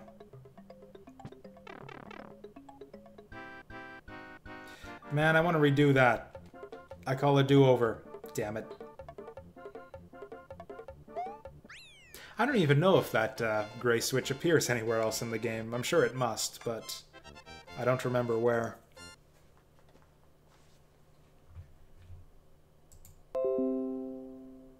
What was that? Oh, I've got... Okay, I've got mail. Awesome.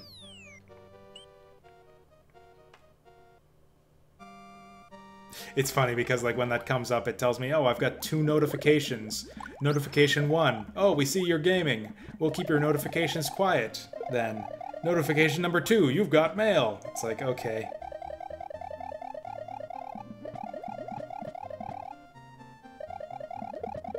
Still gaming here, if you didn't notice.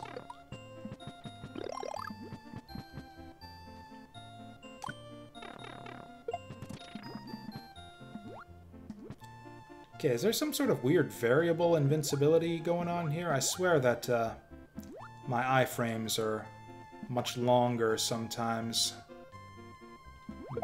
and much shorter at other times. Those are 2 very, very different courses of action there, Maze Whale. I think you might want to think hard about which of those you want to go with. I might just play through to the end of the game here.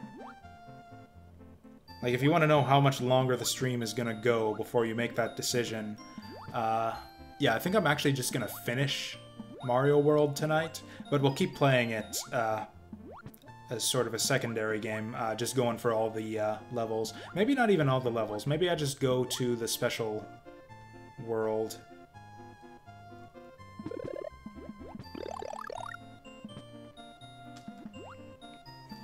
I mean, I've got nothing to do tomorrow other than stream. It's like I have to be up early for tomorrow's stream, so I can't stream too late.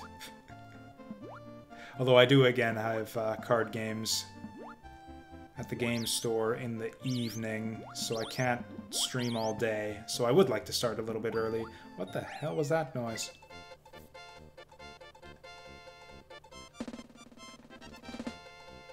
Yeah, I had a rough morning. This morning, actually. That was the reason that there wasn't a stream. The usual afternoon stream was because I slept through the afternoon. Is this the exit right here? I think the exit's in this stage. And yeah, this is the one that always trips me up, that I can never remember where it is.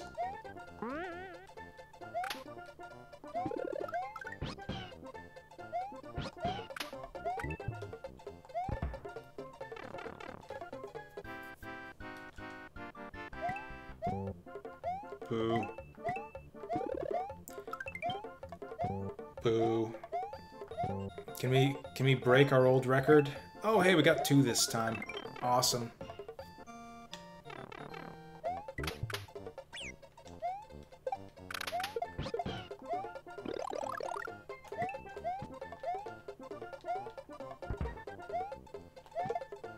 You know, it's kind of interesting, like, watching over the course of a game series, like, what gets kept and what gets thrown away from one entry to the next. Like, this style of Goomba went away after this game. For some reason, they decided to change up the Goombas this time around, but yeah, never again. Which I think was the right decision. These guys are dumb looking. I much prefer the look of the classic Goombas.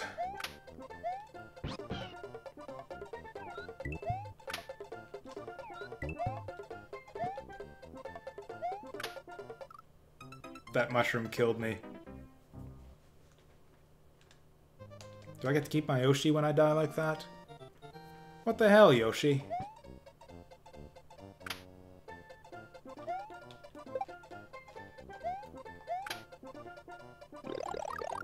that was one agile mushroom. It's almost like they did kind of keep an element of Mario Bros. 2, picking up enemies and all that. Even though Goomba's kind of the only one to incorporate that in this game. What other throwable? Or I guess, you know what, grab and throw is a little bit of a bigger thing in this game, now that I think of it. Because yeah, you have a lot more versatility for how you can throw things. The ability to... The up throw was actually a big... I don't know. Change. Will these guys die to one Goomba throw? Oh, hey, they will.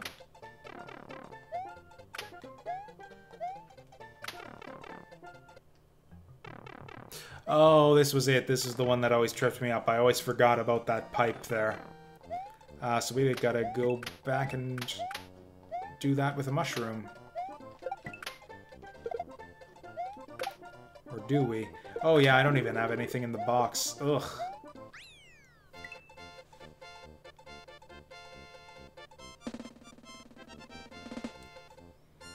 Yeah, there's a lot of reused sound effects actually in all the Mario games, I've noticed.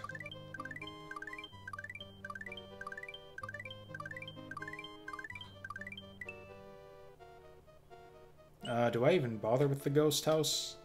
I'm pretty sure this is the exit to the forest, so I think we'll just do this one.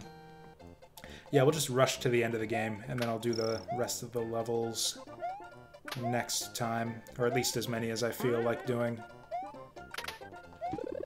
I mean, it's hard coming up with good sound effects. Like, I don't know, if you asked me to come up with one good sound effect, I don't know that I could.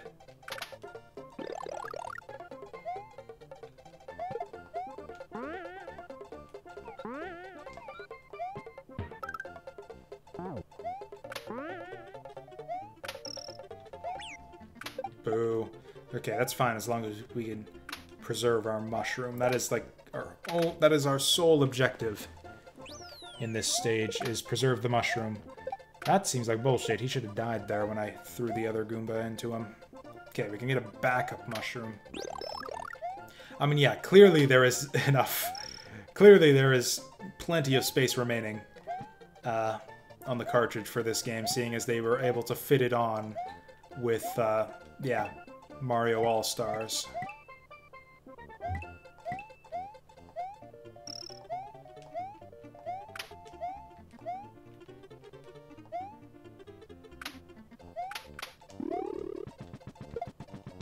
What? That went right through him. Nonsense. Whatever. We got it.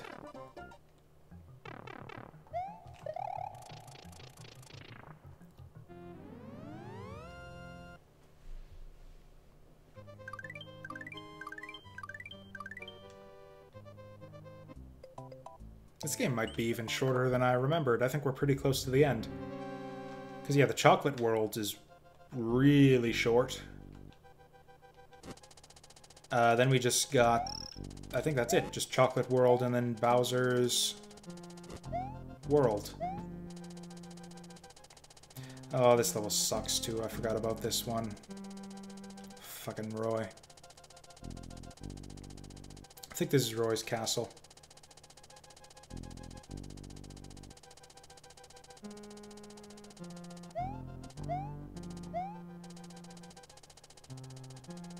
Uh-oh. I feel like it wasn't supposed to bounce that way.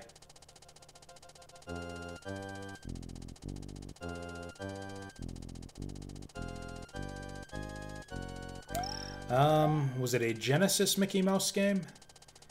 There's... oh, what was it called? Mickey Mania, The Timeless Adventures of Mickey Mouse. That was a multi-platform game. The Genesis exclusives were, Castle of Illusion and World of Illusion. World of Illusion is the one that I grew up with. World of Illusion was like one of my favorite games. Fuck. Oh, we didn't get a checkpoint at all, did we? That's awful. Oh, the one with the spiders? Yeah, that was World of Illusion. Absolute classic.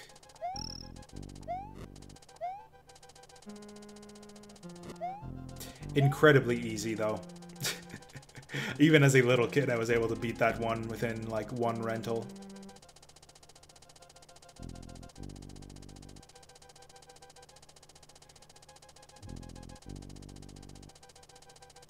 Awesome game, though. One of the most, I think, beautiful, just graphically beautiful looking games on of the 16-bit era. Yeah, those guys like bounce randomly. We got different bounces on those fireballs than last time. Oh yeah, it has a two-player co-op mode too. That's actually different. Like they actually change up the levels and add elements where you have to co-op your way through stuff. Yeah, like a two-player, like proper two-player co-op. That was not a thing really back in those days.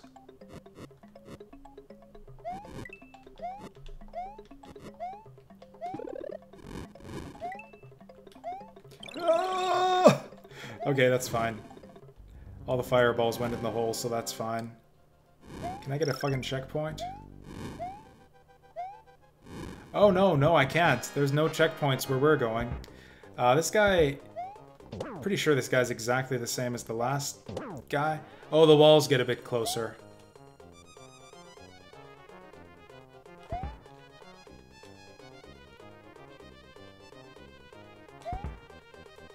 Oh, and he's getting a bit faster, too. Okay, this will just be humiliating if I lose this fight. This is going to be humiliating. I'm going to lose this fight. There we go.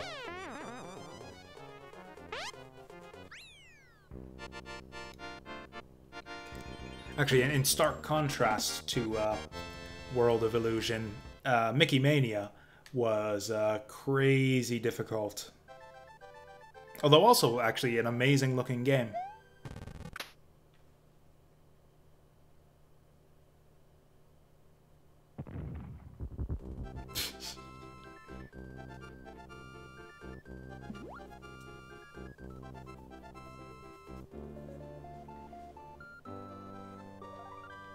Yeah, so the idea behind Mickey Mania is like it kind of takes you through the history of Mickey Mouse. So it's like the levels you play through are like classic or sort of variants on classic Mickey Mouse cartoons. Like the first level in that game is Steamboat Willie, and it's got like the black and white graphic style and everything. I think there is a Fantasia level as well, although I could be wrong about that. Oh, is this the one that you gotta go through quickly? Or I think that's one of the later levels that you gotta do that. Yeah, I think it's one of the later chocolate levels. Oh, come on. There we go.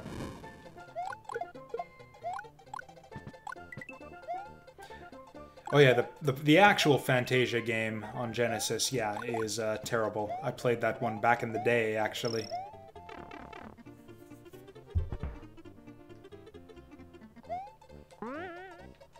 Ah, whatever, we'll be fine.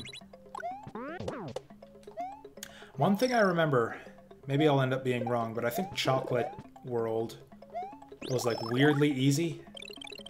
Like easier than the last few worlds we've been through.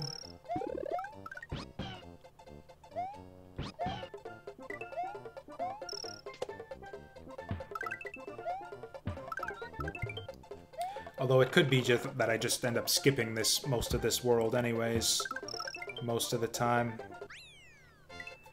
Because yeah, as long as you do good in the speedrun level, you only have to beat like 2 levels.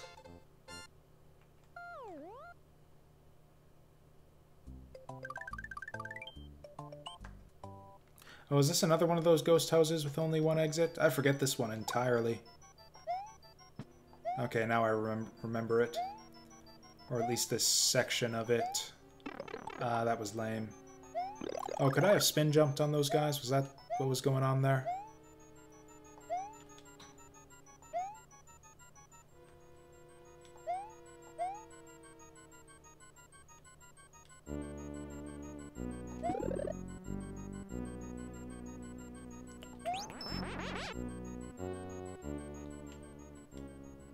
Actually, the backgrounds in general in this game are pretty solid, but yeah, Ghost House has a particularly good one.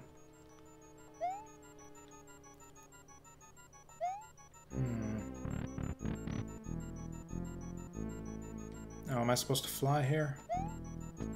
Oh, I remember. This was some nonsense with the ghost blocks. I think we can cheese it with the cape, though. Fuck. Well, so much for that.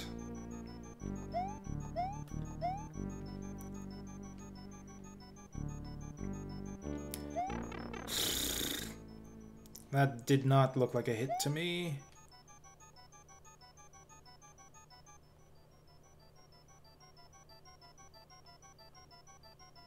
Oh, did I need more of these guys?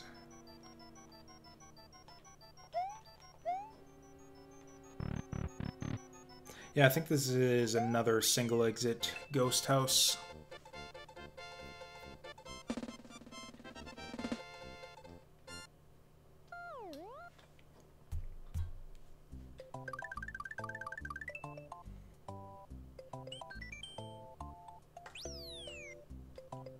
Oh yeah, I forgot that you had like a map viewer mode.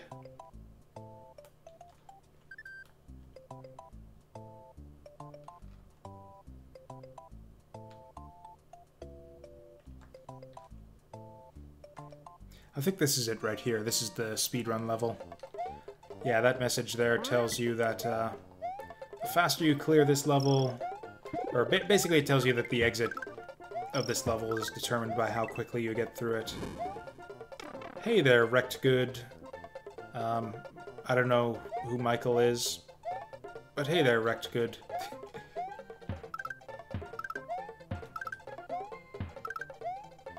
I really like that sound effect of jumping on turtles as Yoshi. I think that's my favorite sound in the game.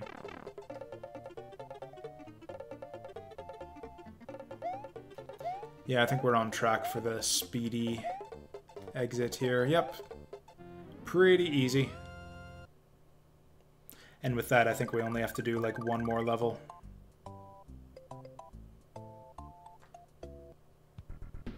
Oh. Yeah, that's not my name. Good try, though. It was like a 1 in, like, 6,000 shot, maybe.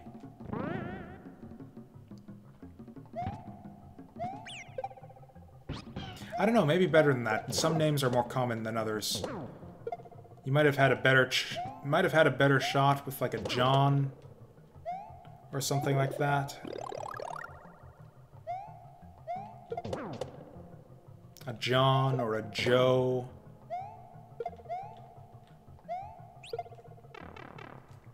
Or Jim. Jim's a really common one.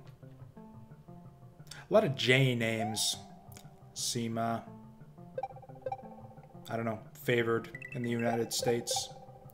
We are playing on RetroArch, so yeah, PC emulation right here. Or I guess, yeah, every platform has RetroArch right now, but yeah, on PC. You can get RetroArch on frickin' Switch, on frickin' PS1 Classic now, apparently. Has, yeah, if you hack it, you can get RetroArch on it. But yeah, we're playing on the good old PC. The way God intended. Or God, I guess, is not the original developers, because they clearly intended it for the Super Nintendo.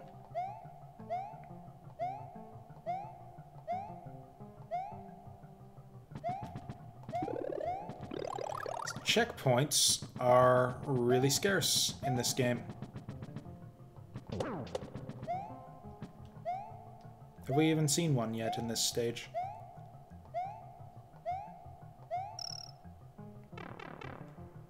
There's a Mario fan game that I really like. There used to be like a... Before there was Mario Maker, like the official Mario Maker, there were a bunch of other sort of ROM hacking engines that let you make your own Mario levels. There was the one I was most familiar with was a program called Super Mario Bros. X, which actually wasn't a ROM hacking tool. It was actually its own separate program where they basically just duplicated the physics and whatnot of Mario games. And anyways, there's a playthrough I did of an SMBX game called Super Talking Time Bros. There's actually two of them, Talking Time Bros 1 and 2. I think I played the second one on my YouTube channel. Anyways, it was interesting. So Talking Time is the name of a forum that I used to frequent back in the day. Whoa, that's not good. Oh, that's really not good. I can't believe I survived that. Anyways, where was I going with this? Yeah, reading the development thread on that forum, though, was kind of interesting, just getting a sense of everyone's ideas of what a Mario level should be like. And I remember they had a bunch of rules in there, a lot towards just player accessibility and stuff, and fairness.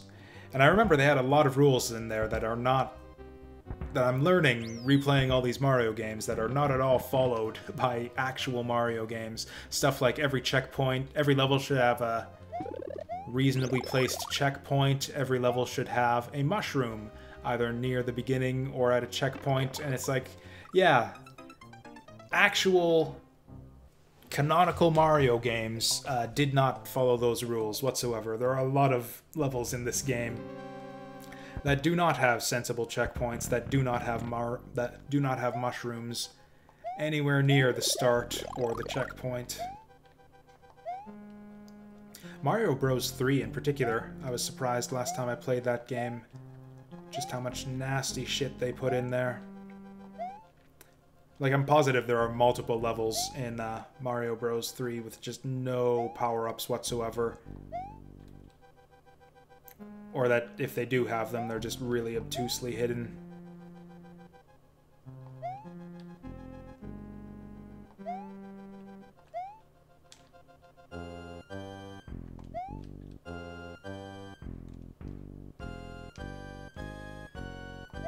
Just waiting for slow-moving platforms seems to be an obnoxious recurring theme of this game.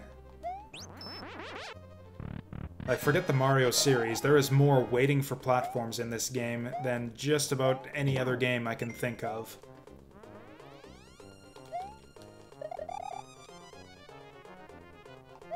I think this might actually be easier than the first whack-a-mole fight.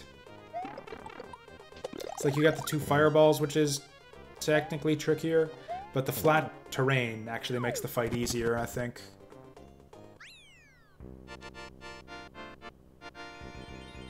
Oh, and as far as 100% exits, Saturn Meteor, no, I'm not necessarily going for 100% exits. I actually don't know what kind of playthrough I'm doing just yet. Like, for tonight, I'm just going to beat the game. I'm going to beat the game, and then next time we'll go through and do as many levels as I feel like doing. I'm definitely doing the special world.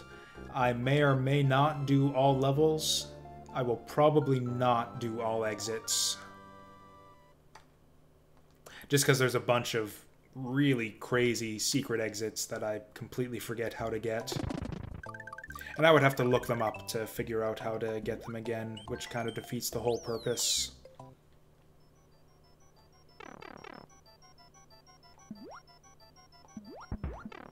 Oops. So I kind of dislike this level, but I also kind of like it. Like, it's an underwater level, where you just gotta dodge a bunch of bullshit, and those are never fun. But conceptually, and I don't know if this is deliberate, but I think this is meant to be like one of the airships from Super Mario Bros. 3. It just has that kind of feel to it, just in its design. And, yeah, all of that. Like the bullet bills everywhere, just kind of the blocky layout of everything. Very reminiscent of, yeah, airships in Mario 3, which I think is a nice touch. There's actually very few callbacks to old Mario games in this one. Kind of similar to, yeah, Mario Bros. 2, actually. There's a lot of one-off stuff in this game that never appeared in any future games.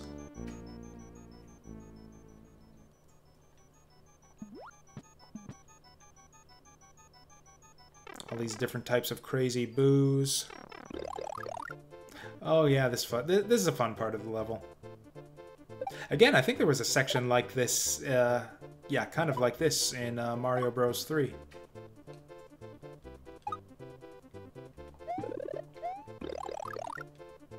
Does that refresh the duration on my bonus points? Also, how the hell is anyone meant to get those Yoshi coins without just memorizing the level?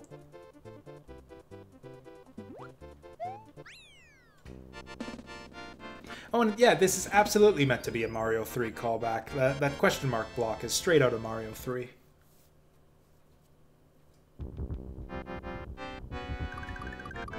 I do know about the secret exits being on the red dots. The tricky thing is how many exits. Some levels have 3 exits. Some ghost houses have multiple exits. You can't tell on the ghost houses just by looking at them. Some have 2 exits, some have 1, some have 3 or more.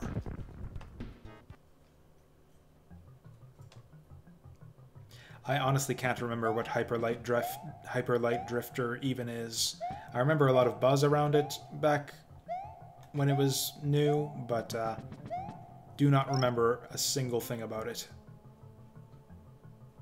It was like a top-down Zelda-ish game, wasn't it?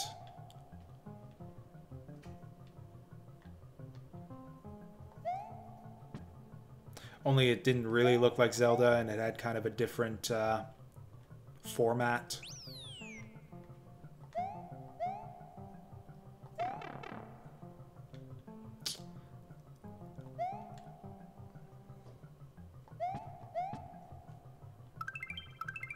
Look at that. Compare that fucking moon there to like all of the ridiculous difficult to get one-ups we've seen over the course of this game.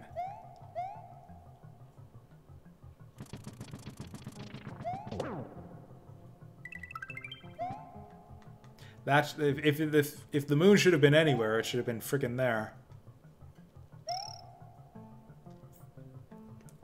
Yeah, I don't know what game you're thinking of, Saturn Meteor.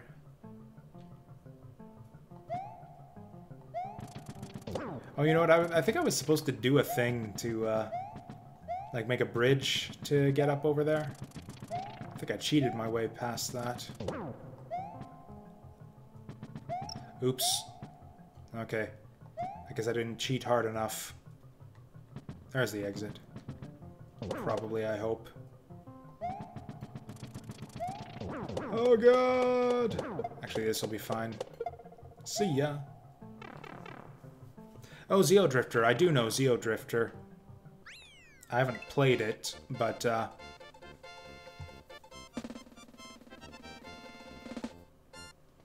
Actually, I remember there was a Let's Play on YouTube for Zeo Drifter that I was interested in watching, so I picked up, but I think it was Brick Road, actually, who, yeah, did a Zeo Drifter playthrough. And I was like, oh, I kind of want to watch this, but I also kind of want to play the game, so I'll buy that and play it first, and then watch the Let's Play. So I bought the game, but I never got around to playing it. Hyperlight Drifter. I remember I decided not to get that game, but I forget why. I thought, for some reason, that I wasn't going to like it. But I can't actually remember anything about the game itself. Fucking hell. This is just like I said, you think you're sitting pretty on your 9 or 10 or 40 lives or whatever, and then you just lose them all at once on the same stupid area. That's not even that hard. You just keep doing the same stupid thing all the time. Pete's sake.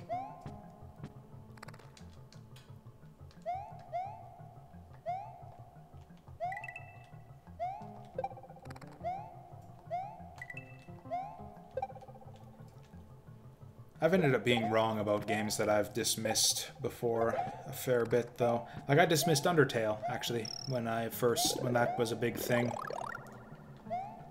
And eventually I just gave in to all the people hyping it up, and yeah, it turned out that game is barely adequate. Maybe a bit better than barely adequate. I liked Undertale, though. It was alright.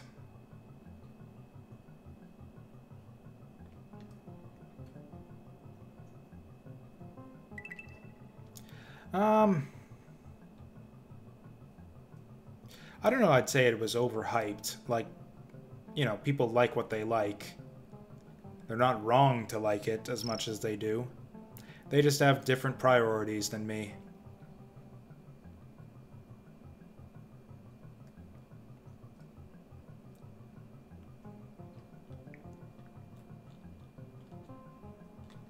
I haven't yet played that, what is it, the sequel, whatever it's called.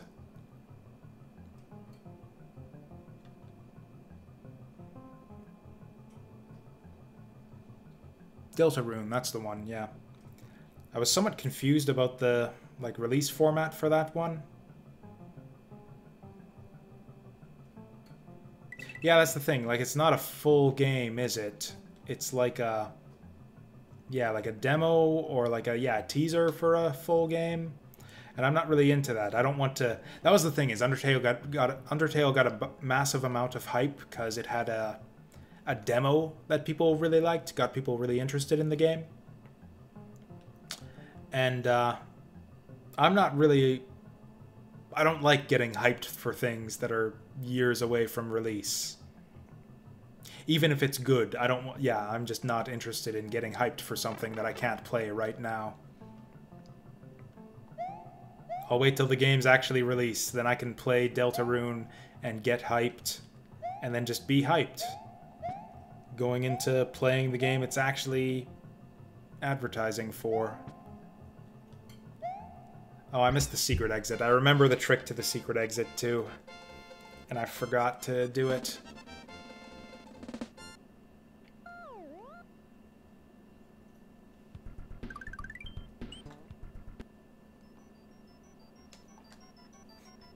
Oh, I remember I saw this funny argument. It wasn't even an argument, it was like a mock argument on Twitter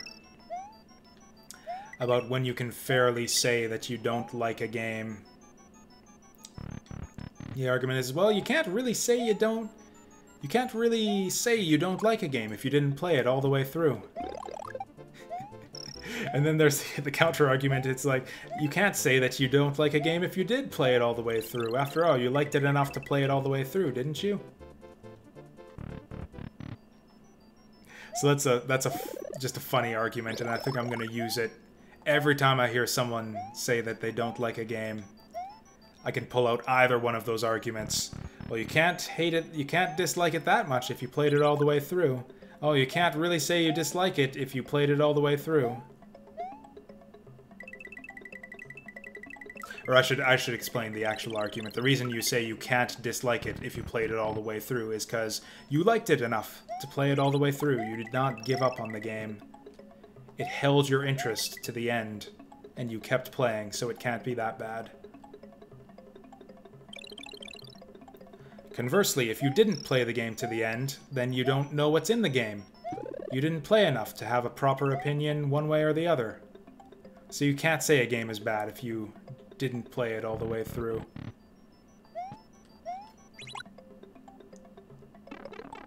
Damn it.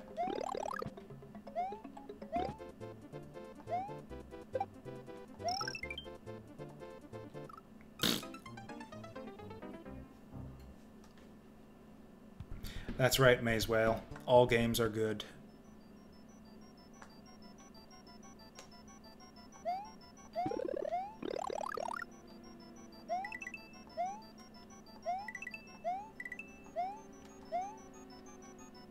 I don't think this is an awful philosophy to go to be honest.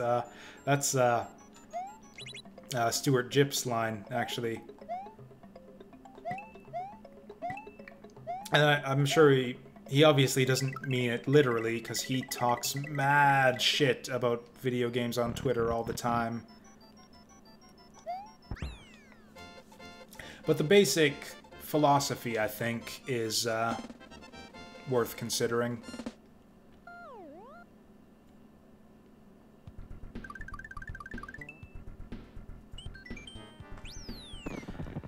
I kind of feel like I want to go for the exits and the secret exit and skip these next two stages, but whatever.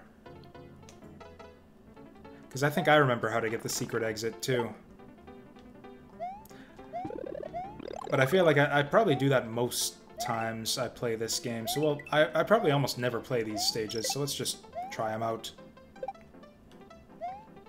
This one actually seems interesting already. I like this stage more than most we've seen so far. At least from what I've seen of it so far.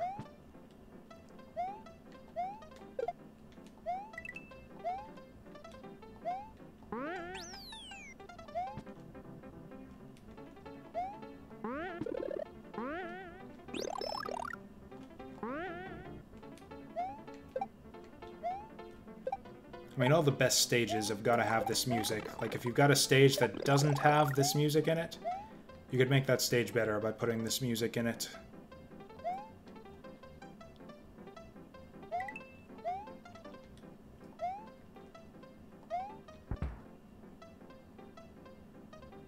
Oh, the stage is ruined. Oh, no it isn't. I didn't have to wait for that platform at all. I thought it was going to take me somewhere.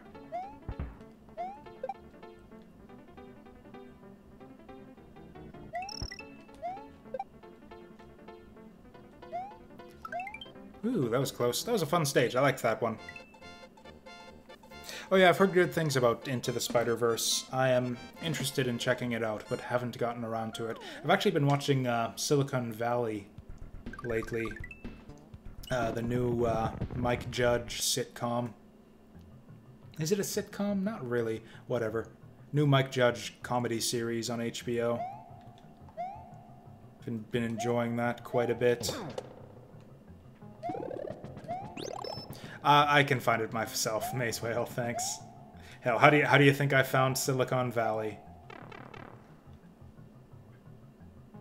This is just gonna take me backwards, isn't it? That was a dumb pipe.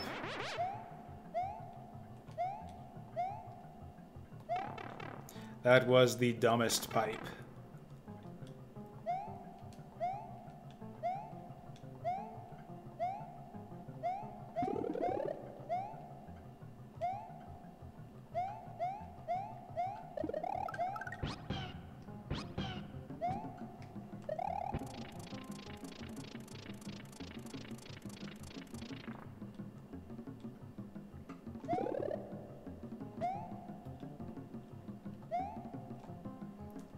Goodbye, Yoshi. That all worked out differently in the end than I thought it would.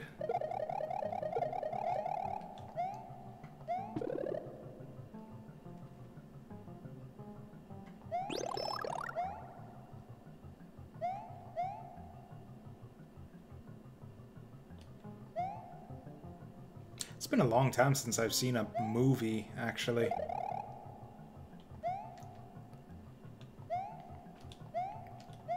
Been way more into the video games lately. Like, way, way more. Oh, I need to bring Yoshi here. That would have gotten us the secret, secret entrance, I think? Or the back door?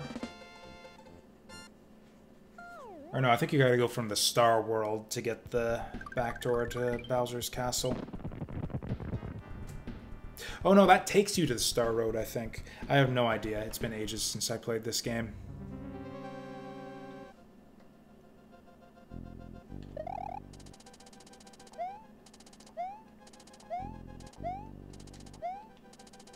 Oh yeah, I guess I've been watching a bit of anime lately, too. I watched, was it... Or, you know, I referenced, Is It Wrong to Pick Up Girls in the Dungeon on Twitter a while back, so I, decided it was finally time to watch that series. It was fine, I guess. I watched, I can't actually remember now. Oh yeah, I watched that time I got reincarnated as a slime. It was alright. Yeah, pretty much both of them are generic isekai harem shows, which is kind of my thing in theory, although I haven't liked most of the ones I've seen. I mean, they're fine. I'm just not crazy about them. I think part of it is just that the series that sort of kicked off my whole interest in the genre was Konosuba, and I think it's still by far the best one I've seen. I do not like any isekai that I've seen since Konosuba more than Konosuba. Oh no. What? He's immune to capes? That's nonsense. Actually, yeah, is it wrong to pick up girls in the dungeon? Is like the most generic of generic isekai shows. In fact, it is, like, yeah, the quintessential generic isekai harem. But it has a few epic moments, so I kind of thought it was alright. There are like 1 or 2 decent girls in it as well. Not the main one, she's horrible. But all the others are alright. Not all the others, a couple of the others are alright.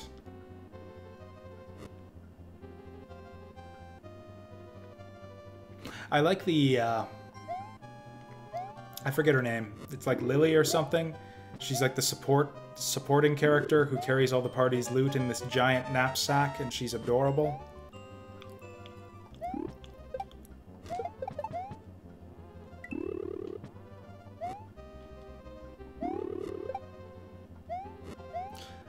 So I don't know if we're gonna win this one.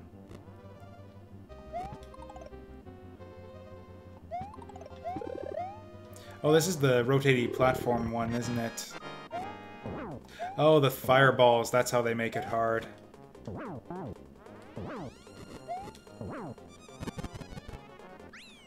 Hard.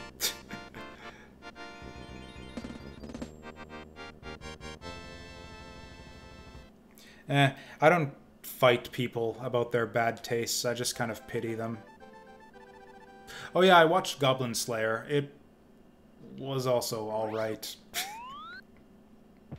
I think I have just no taste in anime, which is not to say that I have bad taste. It means that I'm... like, I'll enjoy just about anything on a basic level. Like, I really like some stuff, but I rarely see anime that I don't like at least a little bit.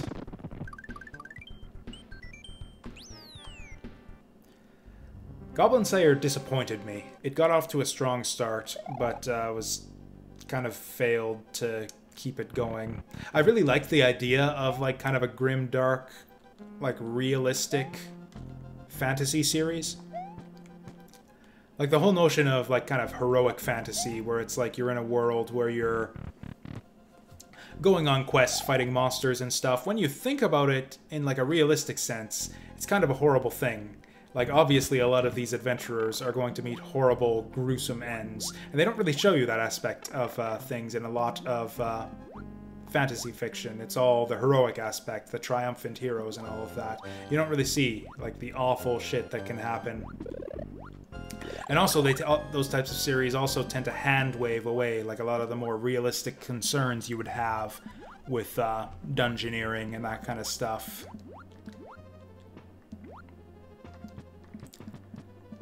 So I thought that Goblin Slayer had a lot of potential on that front, just because, yeah, it deals with all that stuff, and in a really interesting and cool fashion. What the fuck? Okay, what was that? Door number 7, I think we took there? Avoid that. Door number 2 was easy. I'll take door number 2 again. But yeah, the thing with Goblin Slayer is it eventually just devolved into that same generic heroic fantasy type nonsense where you can tell that you can just tell at this point that the main characters are invincible. Nothing is ever going to happen to them. They're locked in.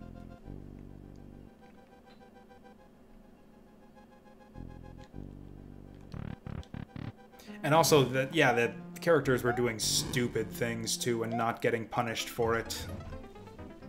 It's like there is a lot of dumb mistakes they made, especially with like the big Goblin Champion fight where it's like they almost go down. They did a lot of dumb shit there that they deserved to die for, but they got Deus Ex Machina'd out of it. And that's the kind of series it is now. Which kind of means that the whole yeah, grimdark goblin rape scene at the beginning was all for nothing. It was actually kind of a bait and switch in the end. The more I think about it, yeah, Goblin Slayer was actually a real big disappointment. But it was fine for what it was. If it had just advertised itself as generic heroic fantasy, it would have been fine, because that's what it is in the end. What? Barely clipped the edge of that. Anyways, so that was that. As far as Serial Experiments Lane, yes, it's great. It's tough to enjoy, but it is enjoyable. It has a lot of depth, and you need to dig into it a bit, I think, to get even a slight amount of enjoyment from it. At least that's what I found. It is not an easy series to watch and get anything out of. You have to put a bit of effort in to get even a basic understanding of what's going on. And then once you get to that point, there's a lot more you can dive into beyond that.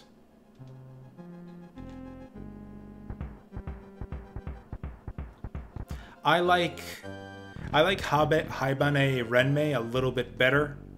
It's a series by the same director with a lot of kind of similarities. It's got that similar level of depth, but it's a lot more immediately accessible. Like, I'd recommend Haibane Renmei to pretty much anyone. It's just a good series to sit through. Easy to watch, unlike Serial Experiments Lane, but has a similar level of depth. Actually, what I recommend and what I ended up doing with Serial Experiments Lane is I watch every episode twice. Like, don't watch the series through twice, but like watch each individual episode twice, and it makes it a lot easier to follow what's going on. Just watch it, then watch it again. You can even go like sub one time and dub the next, just for variety's sake. Because the dub for Lane is actually pretty decent. Oh yeah, I'll type the name of the anime if it wasn't clear. I might actually have this wrong. It's something like that.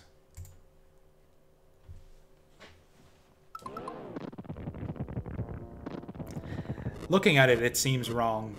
I think I misspelled that, but it's something like that. Actually, if you look for Serial Experiments Lane, just look up the director of that and look up his list of anime that he's worked on, and Haibane Renmei will be on there.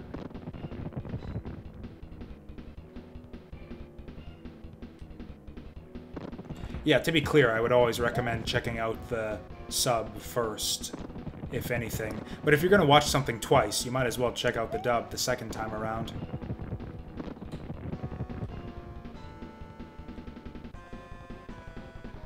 Whoops, I did this wrong.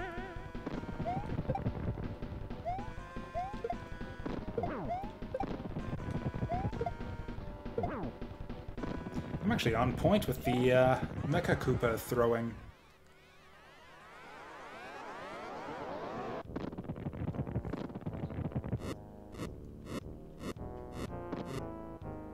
Honestly, I think I prefer good dubs in general to subtitles, which sounds heretical. The problem is that there are basically zero good dubs.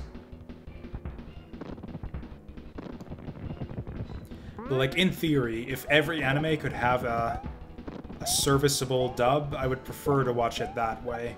Just because I really enjoy anime as a visual experience a lot of the time.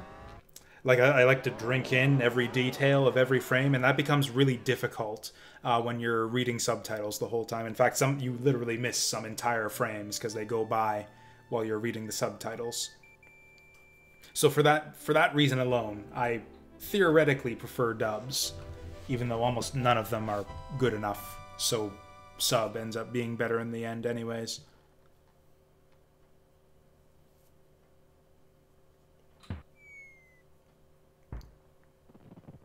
Hooray! Explosions, fireworks.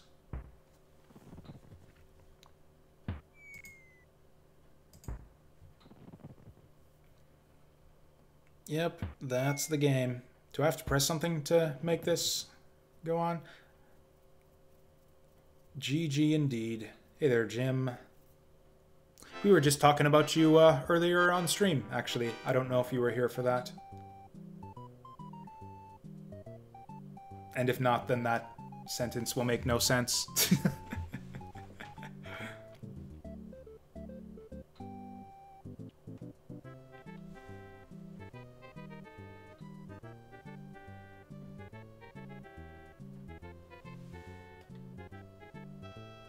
This is actually pretty good ending music right here, too. It's a little bit muted for my liking.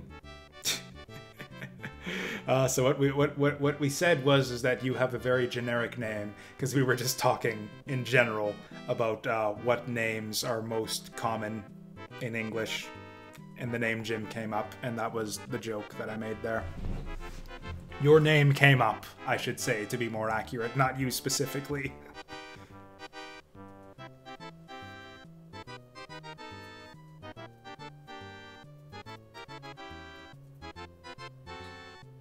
That would be the ideal, would be to just learn Japanese. I wish I had the brain for it, but nah.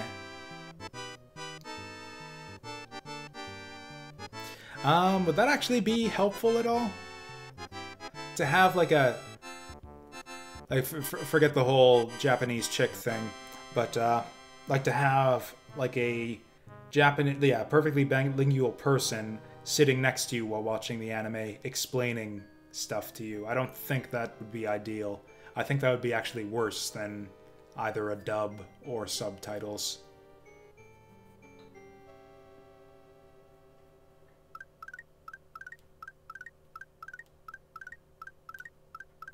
That would be like you get... I don't know. Yeah, it would be like having a dub over top of... Or you know what it would be like? I don't know why this came to me. Like at the end of Excel Saga, when you got the dogs singing the outro theme, and then you have like the Japanese narrator narrating the song, like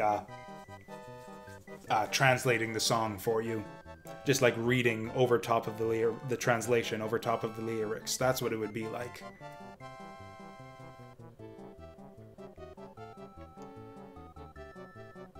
It would be like, yeah, it'd be like you'd be listening to the original dialogue and then having someone like read out the subtitled, the English script out to you at the same time in like a monotone voice, which would be funny, I think, but not particularly entertaining or an ideal way to experience anime. Or actually, it's the same way they do translations of like business people. Like you see like the president of Nintendo or whatever give a speech, and they'll have like his translator overlaying the translation and just reading it to you in a perfect monotone.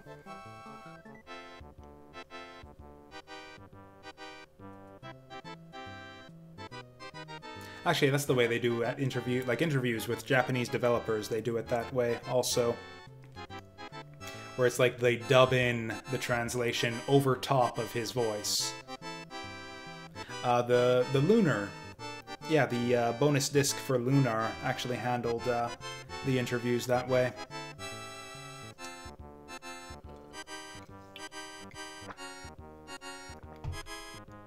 We did not see Reznor, not once. All the fortresses in this game must be hidden. Yeah, we did not do a single Reznor fight.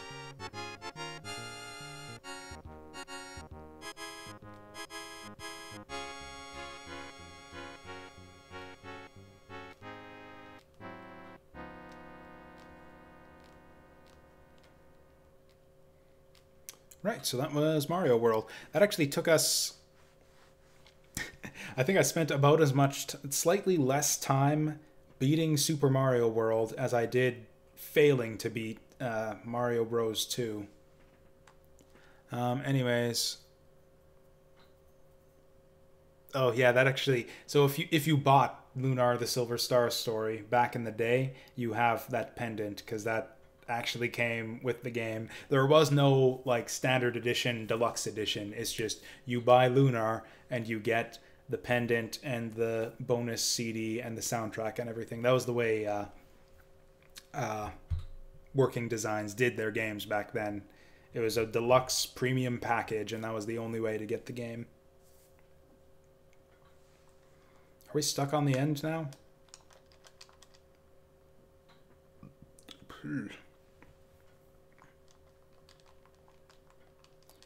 Okay, that's fine. This is a decent place to leave it. Yeah, I gotta get to bed so I can get up early tomorrow and stream some more. So yeah, that's gonna do it for me. Is there anyone cool streaming right now? And if they are they playing anything cool? Oh hey, Clarth, oh, Brick Road's still going. Is that true? Is Brick Road still going? I could have sworn that he went offline earlier. Do I even have enough viewers to be worth hosting anyone? Oh, we're up at 7. That's kind of nice. I can't actually see if he's online because I'm watching a stupid ad. Okay. Yeah, we can host Brick Road. He's good peoples. So yeah, go watch Brick Road play World of Final Fantasy while I go to bed. See you guys next time.